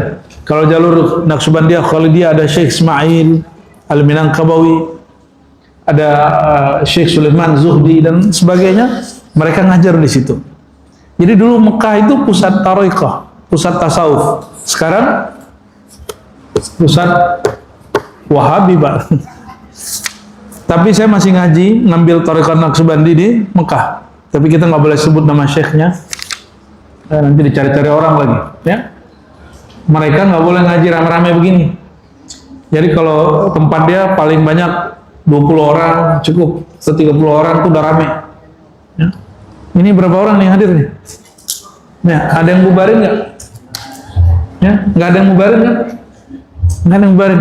Maka Indonesia ini sekarang, ya mohon maaf, jiran kita kalau ada ustadz kayak Karnal ini mesti ngurus tauliah. Surat izin berdakwah di provinsi, distrik atau negara bagian tertentu. Udah dapat nih izin di Banten, nggak boleh ngajar di DKI. Kita, Ustadz Karnali diundang dari Aceh sampai ke Papua, boleh nggak? Kita undangnya ke Papua ya. Indonesia, insya Allah jika begini modelnya, insya Allah negeri ini akan menjadi pusat kebangkitan Islam. Insya Allah, ini bukan mimpi Pak. Ini kita sudah, kalau nggak percaya, siru fil ard, jalan di muka bumi. Mau ke India, ke Pakistan, ke Eropa, ke kemana aja. Cari negara yang katanya negara Arab, negara Islam. Nggak ada yang bikin majelis sebebas Indonesia. Nggak ada. Ya. Maka orang-orang yang masih menganggap negara plus 62 ini negara yang tidak baik, bagi saya orang ini nggak bersyukur. Ya. Karena pribadinya kurang bersyukur, maka Allah jauhkan kebahagiaan dari dalam dirinya. Ingin bahagia? Ya, Allah senang sama orang bersyukur. Coba pilih, antum merasa dapat musibah sabar atau dapat nikmat syukur, pilih mana? Ya, coba mulai syukuri. Alhamdulillah saya ke majelis, ke Atin, alhamdulillah nggak ada bom kiri kanan. Syukurilah. Ya, teman-teman kita di Palestina hari ini, itu Palestina itu cuma dikit yang kena Gaza. Beritanya sealam semesta. Negara Sudan, satu negara hancur. Mana beritanya? Nah, kita udah kor-kor dari kemarin, nggak ada orang perhatiin. Jurnalis-jurnalis yang mengerti keadaan sebenarnya, mereka udah teriak-teriak. Baik jurnalis dari Prancis, dari Arab, Sudan itu lagi dihancurkan oleh negara pro-Israel, negara Arab juga. Negara Arab yang hubungannya mesra sama Israel. Ngancurin negara Sudan, tempat dulu sahabat-sahabat berhijrah. Yang suka ngopi, nah itu kopi itu dari sana itu asalnya. Yang mati di sana 10 kali lipat lebih dari yang mati di Gaza. Ada orang bahas? Ada orang mendoakan di doa-doa kunut nazilah? Gak ada. Karena antum korban daripada pemberitaan. Karena di situ nggak ada Al-Quds. Padahal di Gaza juga nggak ada Al-Quds. Al-Quds di mana? Di tepi barat. Ya, si kita cinta Palestina. Tapi jangan gitu-gitu amat lah ya. Kalau orang beda pergerakan sama kita, jangan kita paksa. Ya, jangan kita paksa. Ini kok ada zaman maksa orang ikut pergerakan kita. Beragama aja nggak boleh dipaksa. Masa pergerakan mesti sama? Emang boleh maksa orang jadi NU semua? Boleh maksa orang jadi Muhammadiyah semua? Boleh maksa orang ikut thariqat kita semua? Kan nggak boleh. Yang penting tujuannya sama ya.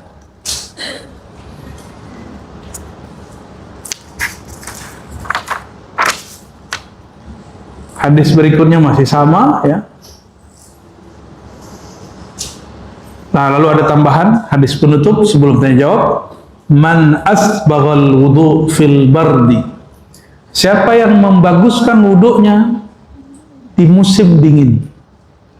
Jadi jangan cuma dikit-dikit aja, tapi wudu yang bagus itu lebih dari sekali-sekali. 2 kali, 2 kali atau 3 kali, 3 kali. Saya ini sharing aja. Saya kalau hanya untuk dawamul wudu, menjaga wudu harian itu cukup sekali. Tapi kalau untuk sholat baru berkali-kali. Ya. Siapa yang berwudu dengan cara bagus pada musim dingin, yang tetap memaksimalkan wudunya di musim dingin, kana lahu minal ajri kiflan. Dia mendapatkan pahala kiflan. Kiflan itu 2 bagian. Maksudnya 2 kali lipat. Dapat pahala 2 kali lipat. Pertama pahala wudhu, yang kedua pahala sabar pada musim dingin. Kayaknya orang Jakarta nggak kena ini. Makanya sesekali ke Dieng gitu ya, jangan ke puncak mulu, udah macet. Ya, terus akhirnya puncak yang tadinya dingin menjadi panas karena polusi motor mobilnya ibu bapak ini ya. Coba kurang-kurangi ke sono, kita kemana? Melipir kemana gitu. Ngamalin sunnah walaupun sekali seumur hidup. Kata Imam Nawawi, hadis dhaif nih. Misal, ini hadis sahih loh. Hadisnya dhaif, amalkan walaupun sekali. Supaya apa? Seandainya hadis itu bukan dhaif, ditemukan oleh ulama setelah kita ternyata hadisnya sahih, kita dihitung sudah mengamalkan sunnah, menghidupkan sunnah. Apa kata Nabi SAW? Man ahya sunnati inda fasadi ummati faka'annama ahyani. Siapa yang menghidupkan satu ajaranku di saat umatku sedang rusak, umatku nggak mau beramal, umatku jadi kayak malas-malasan, dia seakan-akan telah menghidupkan aku. Apa yang dihidupkan? Nur Muhammad SAW dalam dirinya. Itu dalil Nur Muhammad. Ya, emang sanggup menghidupi Nabi? Yang ada menyalakan kembali nur yang ada di dalam kolbu ya. Semoga Allah Ta'ala memberkahi majelis kita. Nah, nanti pulang mulai diamalkan. Wudunya gimana? Ya, sempurna wudu bizikrillah. Tamamul wudu wa isbaghuhu bizikrillah. Sempurnanya wudu kalau kolbunya tetap ingat kepada Allah. Jangan fokus pada gerakan zahir. Ya, iktikadkan bahwa setiap berwudu Allah membersihkan dosa-dosa kita. Jangan sok bersih, tapi Allah yang mau bersihkan. Kira-kira begitu. Kif, Ustaz.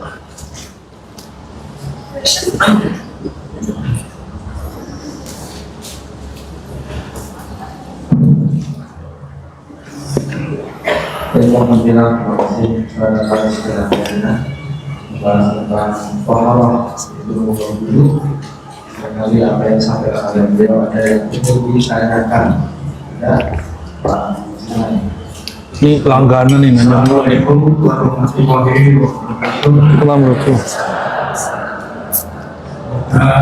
Biar kita sehat. Amin ya Allah. Dan semangat yang tinggi. Amin ya Allah. Bukan pengajian lain. Ya. Maaf para biar hanya Ustaz yang bersama Rasulullah itu dan santai dan tidak sedangkan para muslim yang ada di Indonesia itu para wali-wali sedangkan sampai bisa sedang mau disantet atau mau diratu sudah tahu. Nah, apakah hadis mengenai Rasulullah disantet dan diratu itu sok langsung itu bisa yang begitu. Terima kasih. Wassalamualaikum Assalamualaikum warahmatullahi wabarakatuh. Mau tahu? Mau tahu kenyataan terpahitnya nih? Memang ada satu riwayat, bahkan beberapa riwayat menyebutkan Nabi ini kan pernah diundang perempuan Yahudi. Ya, masih ingat? Perempuan Yahudi ini ibu-ibu ini nekat kalau udah nguji ya. Urat takutnya juga hilang. Itu dibuatkan makanan yang paling disuka Nabi Muhammad SAW, yaitu daging bagian-bagian tertentu ya. Kalau sekarang ada tenderloin, apa sirloin apa gitu, bagian-bagian enak tuh, mungkin Bapak Ibu lebih paham. Lalu ketika masuk dan makan, udah makan nih, sahabat udah ada yang nyuap satu, ada yang dua, Nabi sudah masuk juga sebagian. Tapi itu daging yang Nabi gigit ngomong, daging yang ngomong. Daging udah mati belum? Sudah mati. Itu dagingnya ngomong. Apa kata dagingnya? Ya Rasulullah, nangis daging itu. Ana masmumah. Wahai baginda, itu masmumah bukan nama orang ya. Jangan nanti nama anak dikasih nama masmumah. Ana masmumah, aku telah diracun wahai baginda. Itu daging jerit dia khawatir menyakiti baginda Nabi Muhammad SAW. Coba perhatiin mujizat Nabi. Ini sudah bendanya mati, udah dipisah-pisah, masih bisa ngomong. Lebih tinggi daripada mukjizat Nabi Allah Isa. Sahabat sudah makan, ada yang 2, 3, karena kemampuan fisik mereka di bawah Nabi SAW, mereka ada yang mati di tempat. Lalu Nabi suruh berhenti semua, ada yang masih terselamatkan dan tidak. Lalu si perempuan langsung disidang, ditanya, wahai perempuan, wahai ibunda Yahudi, kenapa engkau meracuni kami? Apa jawaban dia? Ini konyolnya nih, konyolnya orang Yahudi ini. Jadi sampai sekarang kan konyol Yahudi itu. Aku dapat kabar, jika engkau seorang nabi, pasti dagingnya ngomong, makanannya ngomong. Jika engkau seorang malaikat, kalau malaikat makan apapun, nggak ngefek apa-apa. La yadurruhu syai'. Ya. Maka ahli riwayat mengatakan itu racun sudah berkembang di tubuh Nabi Muhammad SAW. Maka Syekh Yusuf Nabahani, guru dari Syekh Yasin Al-Fadani, nulis salah satu buku tentang sejarah Nabi, dan dia mengatakan ma waqila mata masmuma. Nabi itu mati, meninggal. Saya nggak suka nyebut Nabi mati. Nabi intaqala, berpindah alam karena tubuhnya dulu pernah kena racun. Apa gitu aib? Oke, Bapak Ibu kiai-kiai kita langsung tahu. Ntar dulu, ada orang kena stroke. Stroke itu sebabnya apa? Penyumbatan. Penyumbatan itu karena pola makan yang banyak racunnya. Kiai ini Ada orang nyantet dia nggak tembus, ada orang racun dia nggak tembus. Racun yang dia makan tiap hari itu lebih bahaya. Ya mohon maaf ya, banyak sekarang kiai mursyid yang stroke. Ya semoga kita jauh dari penyakit itu. Benar? Itu juga racun yang dia makan tiap hari. Kolesterol toh, kolesterol asbabnya apa? Makanan itu kalau berlebihan racun juga. Maka kalimat ini bagi saya bukan kehinaan terhadap Nabi Muhammad SAW. Kalau disebut Nabi mati disantet itu memang berlebihan ya. Tar orang itu insya Allah mati disantet Pak. Sembarangan dia ngomong. Orang yang mengatakan Nabi SAW mati disantet itu orang nggak ngerti. Nabi itu mengajarkan Bismillahirrahmanirrahim la yadurru ma'asmi syai'un fil ardi wala fis sama' wasamil alim. Maka beliau masih kuat. Udah makan bertahun-tahun juga nggak ada apa-apa di badannya. Nah, seandainya Nabi meninggalnya karena racun, kenapa nggak mati saat itu? Artinya beliau bukan meninggalnya karena racun itu langsung, tapi emang karena tugasnya selesai. Nah, secara adab al-Muhammadi, adab seorang umat kepada nabinya, kita tidak mengatakan Nabi Muhammad SAW mati karena diracun, walaupun di kitab ada. Apalagi yang mengatakan Nabi mati di santet, yang ngomong begitu aneh doain dia mati disantet. Ya, sembarangan ngomong. Nggak ada. Nabi itu disantet orang supaya orang tahu Nabi Muhammad SAW itu masih manusia, masih tembus loh kalau disantet. Tapi habis itu yang menyelamatkannya bukan dukun, bukan kiai. Langsung Jibril bilang, "Hai Muhammad, itu mau dibalikin apa enggak?" Kata Nabi, "Gak usah, biarin aja." Begitu Nabi diserang orang pakai santet Pak. Apa kata Jibril? "Ya Muhammad, ini santet gua balikin apa enggak?" gitu. Wah, kalau ente gimana kalau gituin? Balikin bro gitu. Biar dia tahu siapa aneh gitu ya. Gaya bener ente, sombong jadinya. Ya, saya kaget ada kiai disindir sama kiai seberang, mati kiai seberangnya. Kata dia, "Oh, coba-coba ganggu aneh, mati duluan." Gitu. Kiai berani ngomong begitu. Ya, tanda nggak ada rahmah di kolbunya. Ya, bukan seorang pewaris Nabi Muhammad SAW. Jadi nggak semua kiai pewaris Nabi Muhammad SAW. Ya, Nabi Muhammad SAW disantet orang tembus. Ya, tapi langsung Jibril menawarkan, "Ya Muhammad, ini mau dibalikin ke orang yang tidak ada melakukan, nggak usah." Itu ada di hadis Al-Bukhari. Jadi nggak tembus Pak. Dan yang paling pasti dalam akidah Ahlussunnah, orang mati karena racun, karena santet, atau karena mati datang ajalnya. Ya.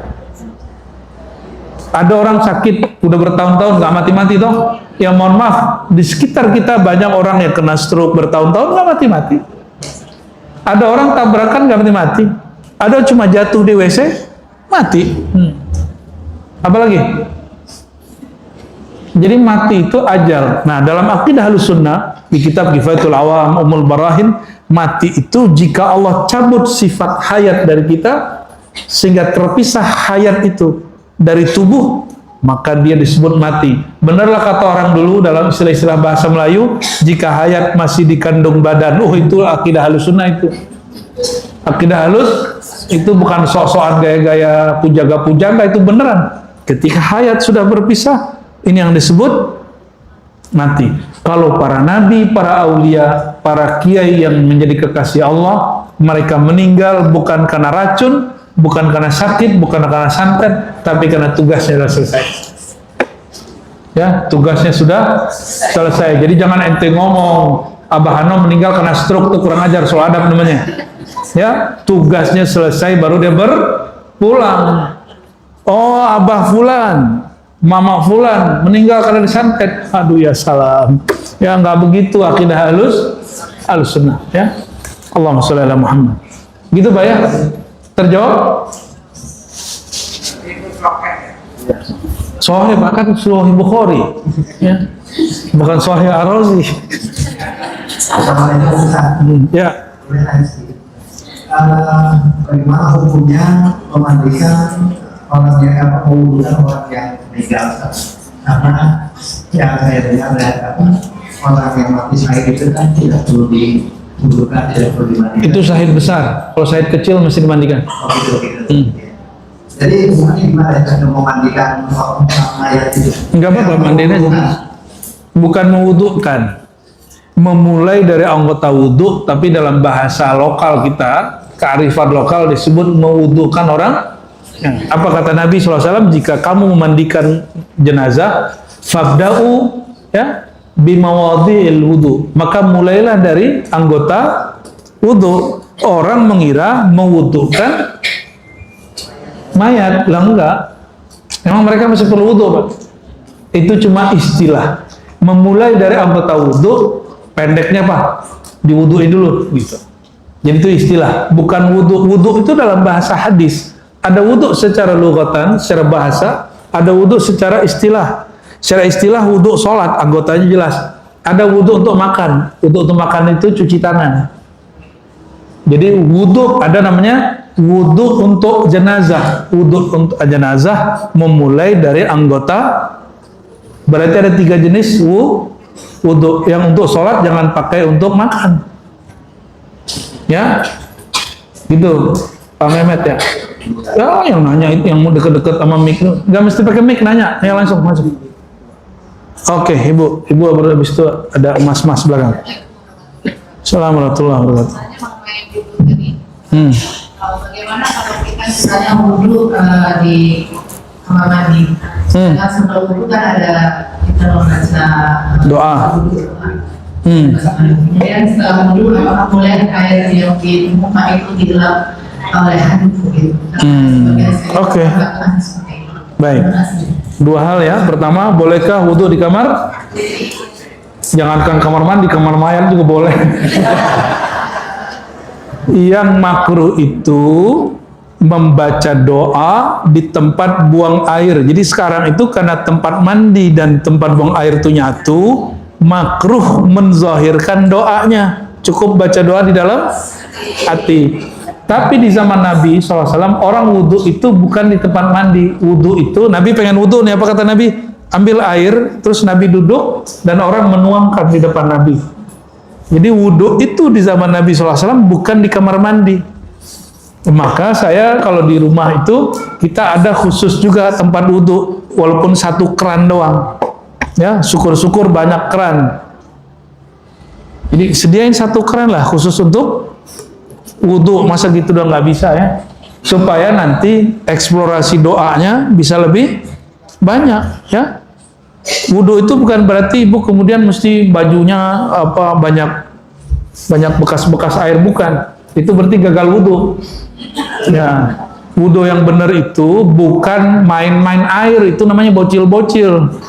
Wudhu itu hanya mengusapkan air ke bagian-bagian tubuh, bukan lagi main-main air, Bu ya. Terus tadi yang kedua, apa tadi? Ngelap. Bolehkah ngelap? Sayyidina Ali pernah mengelap air wudhu supaya apa?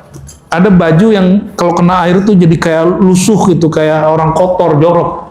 Maka ada ulama berdasarkan amalan Sayyidina Ali, Sayyidah Fatimah kepada Nabi SAW dan sahabat-sahabat membolehkannya. Ya. Tapi dalam mazhab Syafi'i ini menjadi bab khilaf, bagian dari perdebatan. Kalau saya membolehkannya, ya, kalau saya membolehkannya dan tidak memakruhkannya, walaupun ada sebagian orang memakruh. Lah masih ditanya lagi. Kalau wudhu kamar mandi boleh, tapi ibu tidak menzahirkan bismillah dalam hati bacanya, gitu Bu ya. Jadi boleh baca nama Allah di dalam kamar mandi, jangankan kamar mandi, kamar mayat juga boleh. Yang penting bacanya di kolbu. Ya. Baca nama Allah di kamar mandi, di tempat buang air, itu tidak haram, hanya makruh. Kenapa? Itu tempat nggak pantas nama suci dibaca. Ya, paham di situ? Ya. Kecuali ibu punya tempat wudhu terpisah dari kamar mandi, ya. Wallahu a'lam bishawab. Yang sono dulu, laki-laki dulu, belakang tuh, yang brewok tuh.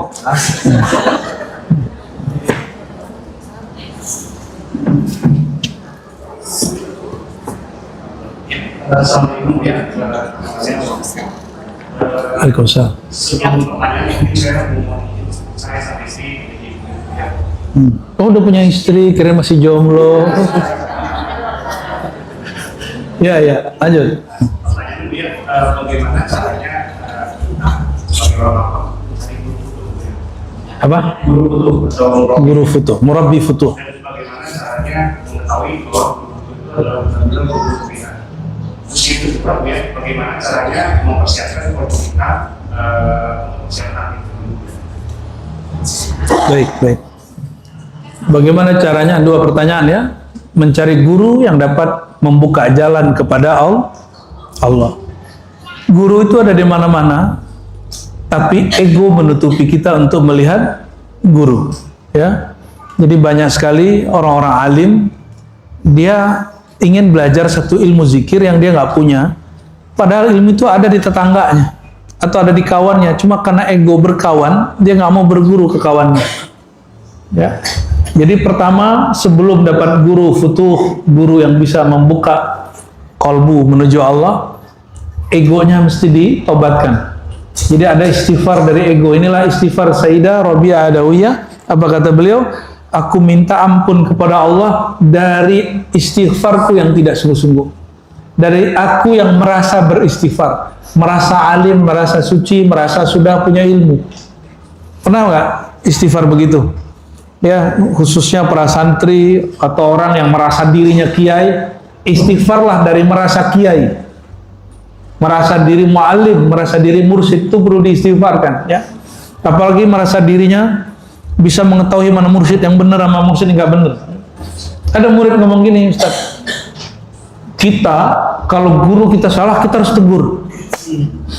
Ente negur guru ya nggak sopan ya. Walaupun secara ilmu sosial itu oke, tapi dalam ilmu adab itu masalah. Itu yang ngerti salah itu guru atau murid. Kalau ente udah ngerti salah guru, jadi guru aja. Ya, jangan jadi murid buat majelis sendiri. Jangan jadi benalu di tempat orang lain. Ya. Oke. Murabbi futuh kalau mengikuti Imam Mu'taila Sekandari, kata beliau ya, la tashab man la yunhiduka haluhu wa la yadulluka ala Allahi maqaluhu. Guru futuh itu yang nanti kita sohbah kepadanya adalah orang yang halnya memandang dia membuat kita ingat kepada Allah, ingat cinta kepada Rasulullah SAW, dengar suara dia ya, ingat wajahnya, membuat kita syahdu rindu Sallallahu Alaihi Wasallam, rindu kepada Nabi Muhammad SAW.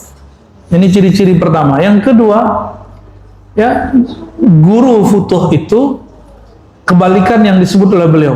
Jangan berguru bersahabat kepada orang yang halnya tidak mengingatkan kau kepada Allah. Yang kedua, kalamnya tidak menunjukkan jalan kepada Allah. Nggak usah. Berarti kalau dibalik gimana? Syekhul futuh, murabbi futuh, mursyid futuh, kiai yang membukakan jalan kepada Allah, orang-orang yang kalam dia isinya tentang Allah, ma'rifatullah. Maka carilah syekhul futuh yang dia sibuk kalam-kalamnya, kajian-kajiannya hanya untuk mengenangkan kita, mengenalkan kita kepada Allah SWT. Maka ahwal syekhul futuh apa? Hari-harinya, duduknya, obrolannya, santainya, yang dia ngomongin lebih banyak Allah Subhanahu wa Ta'ala. Ya, gitu. Itu dari hikam. Kalau dari hadis gampang, ya. Ini hadis saya udah sebutkan mungkin surah 100 kali. Sahabat nanya kepada Rasulullah, ya Rasulullah, man awliyaullah, wahai baginda, siapakah yang disebut wali Allah? Apa jawaban beliau? Orang yang idza ru'u, jika engkau memandangnya, jika mereka dipandang, dikenang, diingat, disimak, menghantarkan engkau kepada Allah SWT. Ya, belum ditalqin, belum diajarin, itu sudah membuat kita rindu kepada Allah. Itu sudah. Allah itu pernah jauh gak? Allah itu jauh ke dekat. Yang merasa jauh itu siapa? Kita. Guru itu ingin apa? Tugas dia adalah menghidupkan kembali kesadaran bahwa Allah itu dekat. Bukan ngasih tahu, tapi menghidupkan rasa itu. Kalau ngasih tahu, baca aja kitab. Ya, tapi kalau menghidupkan itu, itulah khasnya para mursyid. Maka kalau cari mursyid, yang bagian terakhir, cari yang bersanad kepada Rasulullah SAW. Bukan sanad kitab aja. Jadi sanad itu ada sanad kitab, ada sanad isi kitab. Itu pikiran. Ada sanad kolbu, sanad rohani. Syekhul Futuh itu syekh yang kolbunya nyambung kepada kolbu para aulia Allah, kolbunya nyambung kepada kolbu para nabi Allah Subhanahu wa Ta'ala, ya. Jadi mesti cari orang bersanad, dia pernah dididik, pernah dibimbing, bukan tiba-tiba jadi guru, ya. Jadi nggak mesti tamatan pesantren. Yang penting dia dididik oleh wali Allah. Kalau gurunya ahli fikih, muridnya apa? Ahli fikih. Kalau gurunya pendakwah, suka bentak-bentak orang, nanti kalau muridnya ceramah suka bentak gurunya, suka ngancem orang, neraka lo, bid'ah lo, ya. Rasulullah itu tugasnya ngeluarin orang dari neraka, dia tugasnya masukin orang ke neraka, ya. Neraka gitu. Nabi Allah kalamkan, ya Muhammad akhrij man kana fi qalbihi mithqala dzarratin min iman minan nar. Keluarkan dari neraka orang yang punya satu biji zarah di kalbunya iman, walaupun dia ahli bid'ah, gak ada urusan. Ya, kata ente di ahli bid'ah kan belum tentu secara ilmu yang umum dia ahli bid'ah. Siapa tahu cuma berbeda faham, kita nuduh dia ahli bid'ah. Bid'ah yang dimaksud, yang masuk neraka itu bid'ah mukaffarah, bid'ah kufriyah, bid'ah yang bikin tandingan kepada Allah. Kalau cuma khilafiyah itu bukan bid'ah. Ya, maulid itu bukan bid'ah. Maulid itu bagian dari khilafiyah. Tawasul bukan bid'ah. Tawasul bagian dari tahlilan itu bukan bid'ah. Bukan kufriyah juga. Itu khilafiyah. Kok nggak disebut bid'ah? Lah saya kan punya dalilnya. Situ nggak tahu dalilnya maka nyebut bid'ah. Gitu contohnya, ya. Betapa banyak hal yang dalilnya ada tapi kita nggak tahu lalu kita menuduhnya bid'ah. Jadi mencari guru mesti dia yang dididik oleh gurunya seorang wali, gurunya yang sebelumnya juga wali Allah, ya. Terus gimana taunya dia wali? Kan udah disebut tadi. Halnya mengingatkan kita kepada Allah, kalam dia isinya berbuah ma'rifatullah, itu waliullah. Jadi siapa waliullah? Hal dia, mandang dia, bersama dia bikin kita semangat ke Allah. Kalau dia ngomong, menggetarkan kalbunya kepada Allah. Itulah talqin, itulah ngaji, itulah semuanya itu, ya. Ya semoga antum ketemu segera, ya.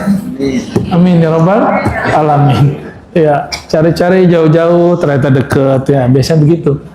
Ya. Coba lagi. Yang laki-laki, satu lagi. Coba. Pilih tak. Masa aneh yang milih?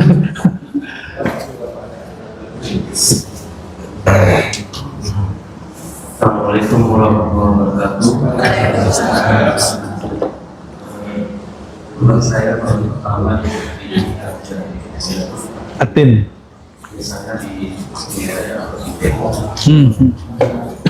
Alhamdulillah berupa dari depan ada kajian di sini, langsung saya sendiri. Alhamdulillah. Dan terkait ada buku. Saya memang berusaha untuk terus dengan apa yang saya pernah bilang, tapi saya tidak tahu apakah itu yang sesuai atau tidaknya. Tapi yang jelas berusaha untuk selalu menjaga suci dari suci. Nah, ketika kita sudah meyakini itu, pada saat mau sholat, apakah perlu disempurnakannya tidak perlu. Kita menentukan data itu, artinya selalu bersuci dari suatu sholat ke sholat. Nah, di perjalanan kan saya meyakini bahwa itu saya tidak pernah salah. Tapi apakah ketika mau masuk dulu lagi itu dan mau masuk sholat lagi, atau kita akan dulu lagi atau Baik. Oke. Yang kedua kita, saya ada tertarik jika waktu Mas Buddha itu mengisi kata-kata saya membaca ilmu agama. belajar kewajiban. Saya pikir saya sudah berusaha untuk istilahnya mengikuti mereka. Ternyata mereka itu bagian dari kewajiban dari. Saya ingin tanya, kapan dia mengajarkan saya kewajiban? Asik Assalamualaikum. Assalamualaikum. Oke, yang pertama, kalau sudah wudhu, udah dawam wudhu nih, jam sholat masuk, masih perlu wudhu lagi nggak? Nggak.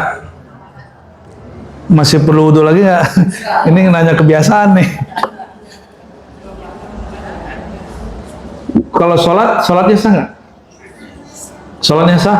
Nah, tapi kalau anjuran guru-guru kita, jika memang ada keluangan waktu, fajaddidul wudu, perbaharuilah wudu. Kenapa hadisnya? Idza qama ahadukum idza shalah. Di Quran, ya ayyuhalladzina amanu idza kuntum ila shalah. Wahai orang beriman, jika engkau hendak salat.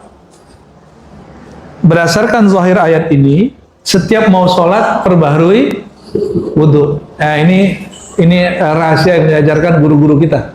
Ya. Jadi teman-teman tuh kalau lagi suluk, lagi itikaf, itu semua dawam wudu. Tapi pas jam sholat masuk, mereka wudhu lagi. Dianjurkan. Ya. Namun bolehkah wudhu, satu wudhu untuk dua sholat? Boleh. Itu diamalkan oleh Imam Abul Hasan Al-Asy'ari, ya, Imam Ahlu Sunnah kita. Dia 30 tahun lebih wudhu subuh dengan isya itu satu. Dia sholat isya, nggak tidur. Sholat, zikir, baca Quran, sholat, zikir, tafakur, tadabbur, langsung subuh. Ada yang sanggup nggak? Cobainlah sekali seumur hidup, sekali seumur, cobain, biar jatuh cinta sama Rasulullah kan, jatuh cinta dengan para nabi, para aulia. Imam Abu Hanifah, dulunya beliau itu hanya qiyamul lail setengah malam. Cuma viralnya di kota Kufah, dia sholat sepanjang malam. Kedengaran nama beliau lagi jalan, ini lewat nih, assalamualaikum, lewat. Itu orang yang lagi nongkrong di jalan, kata mereka, lo lihat tuh si Abu Hanifah Nu'man bin Bashir. Dia ini Nu'man, ya, Nu'man bin Sabit, ya. Si Abu Hanifah ini konon katanya sholat sepanjang malam. Masih kedengeran nama Abu Hanifah. Dia kira kan Abu Hanifah ini udah budek kali ya. Ternyata Abu Hanifah ini telinganya tajam. Ini efek orang kalau tahajud. Ya, kesehatan anggota tubuhnya Allah jaga. Karena orang kalau sholat malam hari itu nggak kena sinyal. Sinyal kan berhenti. Ini kalau nggak percaya, pernah nggak di satu masa semua handphone hidup di satu ruangan lalu hang? Bener, itu ganggu gelombang otak loh Bapak Ibu.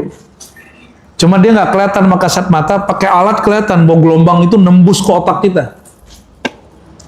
Itu sebabnya orang hari ini banyak was-was. Kenapa? Banyak gelombang-gelombang yang mengganggu otaknya. Kalau orang sering bangun malam hari, itu otaknya utuh dan seluruh indera dia bekerja dengan baik. Makanya rata-rata orang yang pas tahajud itu indera dia kuat. Mohon maaf. Si guguk sama ayam itu tidurnya tidur beneran nggak? Emang ada orang tidur berdiri? Itulah ayam.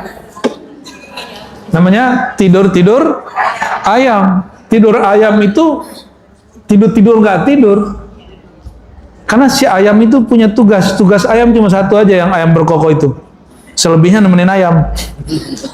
Ya, apa tugas ayam jantan? Ngasih tahu malaikat turun. Ngasih tahu kalau yang betina-betinanya nemenin si jantan. Ya, nemenin lah yang punya tugas gitu.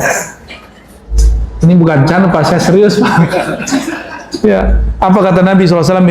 Idza sami'tum sautad dik, kalau kamu mendengar suara kokok ayam malam hari, maka fasalur rahmah, mintalah rahmat Allah diturunkan. Kenapa? Karena dia melihat malaikat rahmat turun. Apa asbabnya? Kata guru kami, masa ente kalah sama ayam. Ayam itu melek semalaman. Dia cuma tidur ayam. Ya. Yang tahu kedatangan malaikat berarti dia punya nur ke arah Nah, kalau yang tahu kedatangan jin, jangan-jangan dia sohibnya jin. Cicak, oh jin nih gitu. Jangan-jangan dia belajar ilmunya zikir-zikir syaitan. Ya, dikit-dikit tahu parno. Ini kebanyakan orang hari ini belajar zikir justru tambah parno, bukan tambah tenang. Ya, auzubillah semua. Auzubillah. Kalau kata Nabi, jika kamu mendengar suara anjing, idza sami'tum sautal kilab. Kalau kamu mendengar suara anjing mengaum, apa namanya? Bukan menggonggong, itu guguk gitu. So, gitu ya. Oke? Itu kata Nabi, ya, atau kayak serigala, dia sedang melihat syaitan turun. Bukan hantu, syaitan. Oh, hantu mah gampang. Syaitan, iblis turun. Apa kata iblis?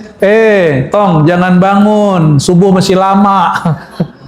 Nggak usah tahajud, tar aja, dikencingin tuh telinganya.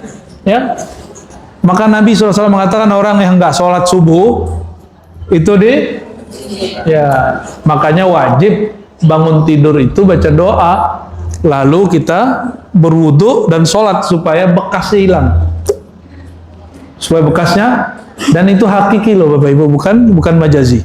Cuma nggak lihat kan saudara kata kasat mata. Terus apalagi tadi? Ilmu ma'rifat. Kapan saya ngajar ma'rifat? Loh, saya kan ngajar ma'rifat tiap hari Pak. Ikutin aja. Apapun saya ajarin itu ujungnya ma'rifatullah. Mau saya ngajar fikih, mau ngajar akidah, mau ngajar kitab hadis, itu nggak ada. Karena sumber ma'rifat itu hadis. Dan jalan berma'rifat mengamalkan fikih. Dan pemantapan ma'rifat mesti belajar akidah. Tapi surganya ma'rifat itulah belajar tentang nama Allah, af'al Allah, sifat Allah, nama Nabi, ya, asrar-asrar rahasia. Jadi kalau tinggal Bapak cek aja nih sama guru Bapak, banyakan saya ngomong ma'rifat sama siapa? Ya mohon maaf, ya. Orang ngomong ma'rifat diam-diam. Kata guru kami dulu, nih gue Ali Mustafa Yakub ngomong di sini, ciri-ciri ajaran sesat, dia kalau ngomong ma'rifat, dia diam-diam takut terbuka karena dia tahu itu sesat. Ciri-ciri ilmu ma'rifat itu kalau diajarkan bisa diam-diam, bisa terbuka juga gak ada masalah, tertutup juga gak ada masalah. Gitu. Tapi kalau untuk ilmu ini kan ilmu mutiara. Kenapa guru-guru kita mengajarkan tengah malam? Karena orang yang rajin bangun tengah malam itu nanti lebih tajam hatinya daripada si ayam. Dia bisa menangkap turunnya rahmatullah. Rahmat turunnya dia tahu. Makanya kami kalau ngaji ma'rifat dulu mulai jam 12 sampai subuh itu. Pas pandemi. Kita pas pandemi Pak. Orang takut dengerin berita. Ya Allah, dengerin berita nggak bid'ah, tapi ngaji ma'rifat malam-malam bid'ah. Ya. Oh, ketika orang sedang was-was, takut, itu obatnya cuma ma'rifatullah, nggak ada lagi. Karena hari ini orang-orang dari vaksin, was-wasnya sudah jarang, maka kami pun menutup kajian ma'rifat itu secara rapat. Yang dibuka ini, yang dulu sudah pernah dibuka-buka aja. Makanya saya sekarang hanya mengajarkan kitab ma'rifat yang sudah ada bukunya. Adapun yang baru turun ke dalam kolbu, yang baru ditulis dalam risalah rohani orang-orang, ahli-ahli Allah, itu masih kita tahan. Ya, kenapa? Nunggu lagi nih orang-orang rusuh dulu. Ya, supaya dia menghargai rahasia itu sebagaimana mestinya. Jam 10 Pak. Nah, coba satu lagi. Ya. Assalamualaikum warahmatullahi wabarakatuh. Ini pertama kali saya mau cerita sedikit. Sudah hampir 2 bulan ini saya mengalami nafas karena mengalami soal itu. Masalah apa? Mengalami soal itu. Oke. Jadi banyak orang tadi dan terjadi Allah lah intinya. Dan di situ demi Allah, demi Rasulullah, akhirnya saya mendapatkan banyak hal sendiri. Dan sampai saya belajar ma'rifat, tapi saya takut. karena saya belum itu dan saya tahu bahwa salah dan beberapa persoalan saya jawab dengan sendirinya. Sampai kan 4 hari lalu saya sering lihat di sosmed, mungkin 4 hari lalu saya bermimpi bahwa saya ditarik oleh dan di situ saya bermimpi saya terbalik dan bermimpi yang ini adalah semakin saya juga punya ini. Oke, baik. Itu gimana gitu ya? Jawaban dan Ya. memang saya tetap sekolah. Selamat. Baik, ya selamat sudah kembali.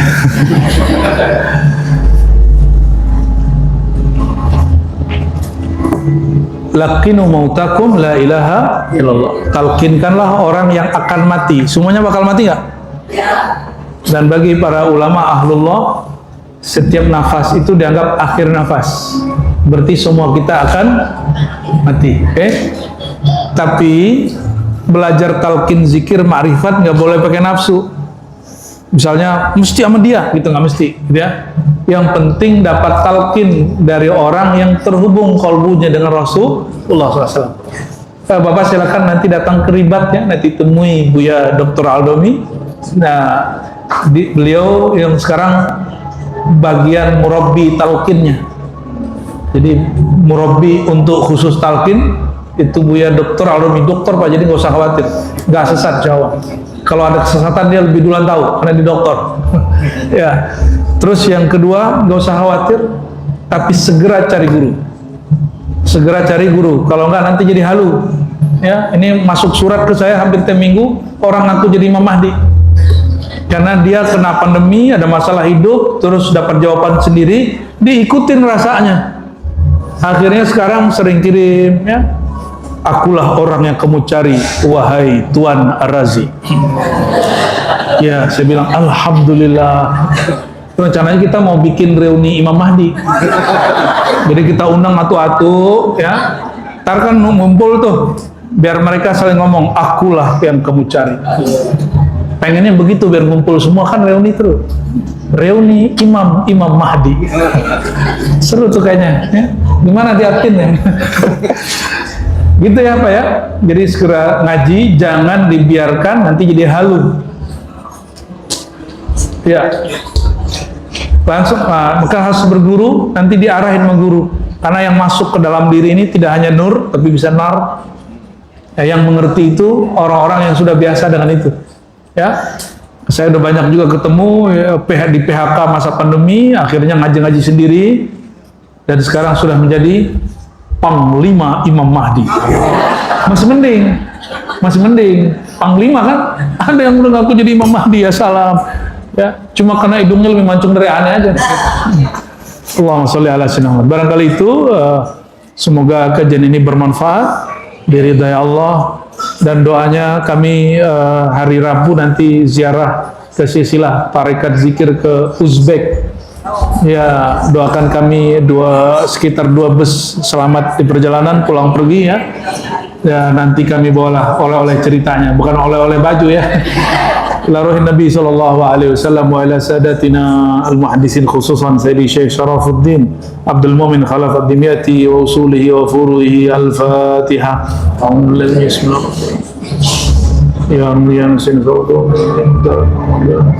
Allahumma bi barakatil Fatihah salli ala Sayyidina Muhammad al-Fatih. اللهم صل على سيدنا محمد الفاتح لما أغلق والخاتم لما سبق ناصر الحق والحق بالهادي إلى صراطك المستقيم وعلى آله حق قدره مقداره العظيم. اللهم صل على سيدنا محمد. Ya Allah, sampaikan salawat Engkau kepada Sayyidina Muhammad. Allahumma balligh salamana wa tahiyyatana ila ruhi Sayyidina Muhammad sallallahu alaihi wasallam. Ya Allah, izinkan salam kami, rindu kami sampai kepada hadirat Nabi Muhammad SAW. Allahumma ya Allah, uktubna fi diwanil muhibbin. Ya Allah, tulislah nama-nama kami pada daftar orang-orang yang mencintai Engkau dan mencintai Nabi Muhammad SAW. Allahumma ahyina fi hubbi Sayyidina Muhammad SAW. Ya Allah, hidupkan kami dalam mencintai Nabi Muhammad SAW. Waj'al hubbahu fawqa kulli hubbin. Ya Allah, jadikan cinta kami kepada beliau di atas semua cinta kami kepada selainnya. Allahumma ya Allah ya muqallibal qulub ya muqallibal qulub ya musarrifal qulub sabbit qulubana ala dinika wa ta'atik. Ya Allah yang membolak-balik hati kami, jika Engkau melihat hati kami akan berubah hari ini, esok ataupun nanti, izinkan perubahan ini ya Allah berubah menjadi lebih dekat kepada Engkau. Ya Allah, jika Engkau melihat di kalbu kami ada penyakit sombong, jadikan kami berubah menjadi tawadhu. Jika Engkau melihat kami ini pemarah, jadikan kami lebih penyabar. Ya Allah, jika di kalbu kami ada penyakit iri dan dengki, ya Allah, maka jadikan kami orang yang suka bersyukur dan berbaik sangka. Ya Allah yang Jabbar, ya Jabbar, yang mudah baginya mengubah hati. Jika Engkau melihat hati kami keras, ya Allah, sulit tersentuh, sulit menangis, ya Allah, merindukan Rasulullah, jadikan hati kami lebih lembut daripada sebelumnya, jadikan kalbu kami lebih bercahaya daripada sebelumnya, dan wafatkan kami ya Allah dalam mencintai Engkau dan mencintai Rasulullah sallallahu alaihi wasallam. Allahumma ya nur nawwir quluna wa nawwir jami'al hadirin wal hadirat bihaqqin nur wa bihaqqi man huwa nurun 'ala nur. Rabbana atina fid dunya hasanah wa fil akhirati hasanah wa qina adzabannar walhamdulillahi rabbil alamin.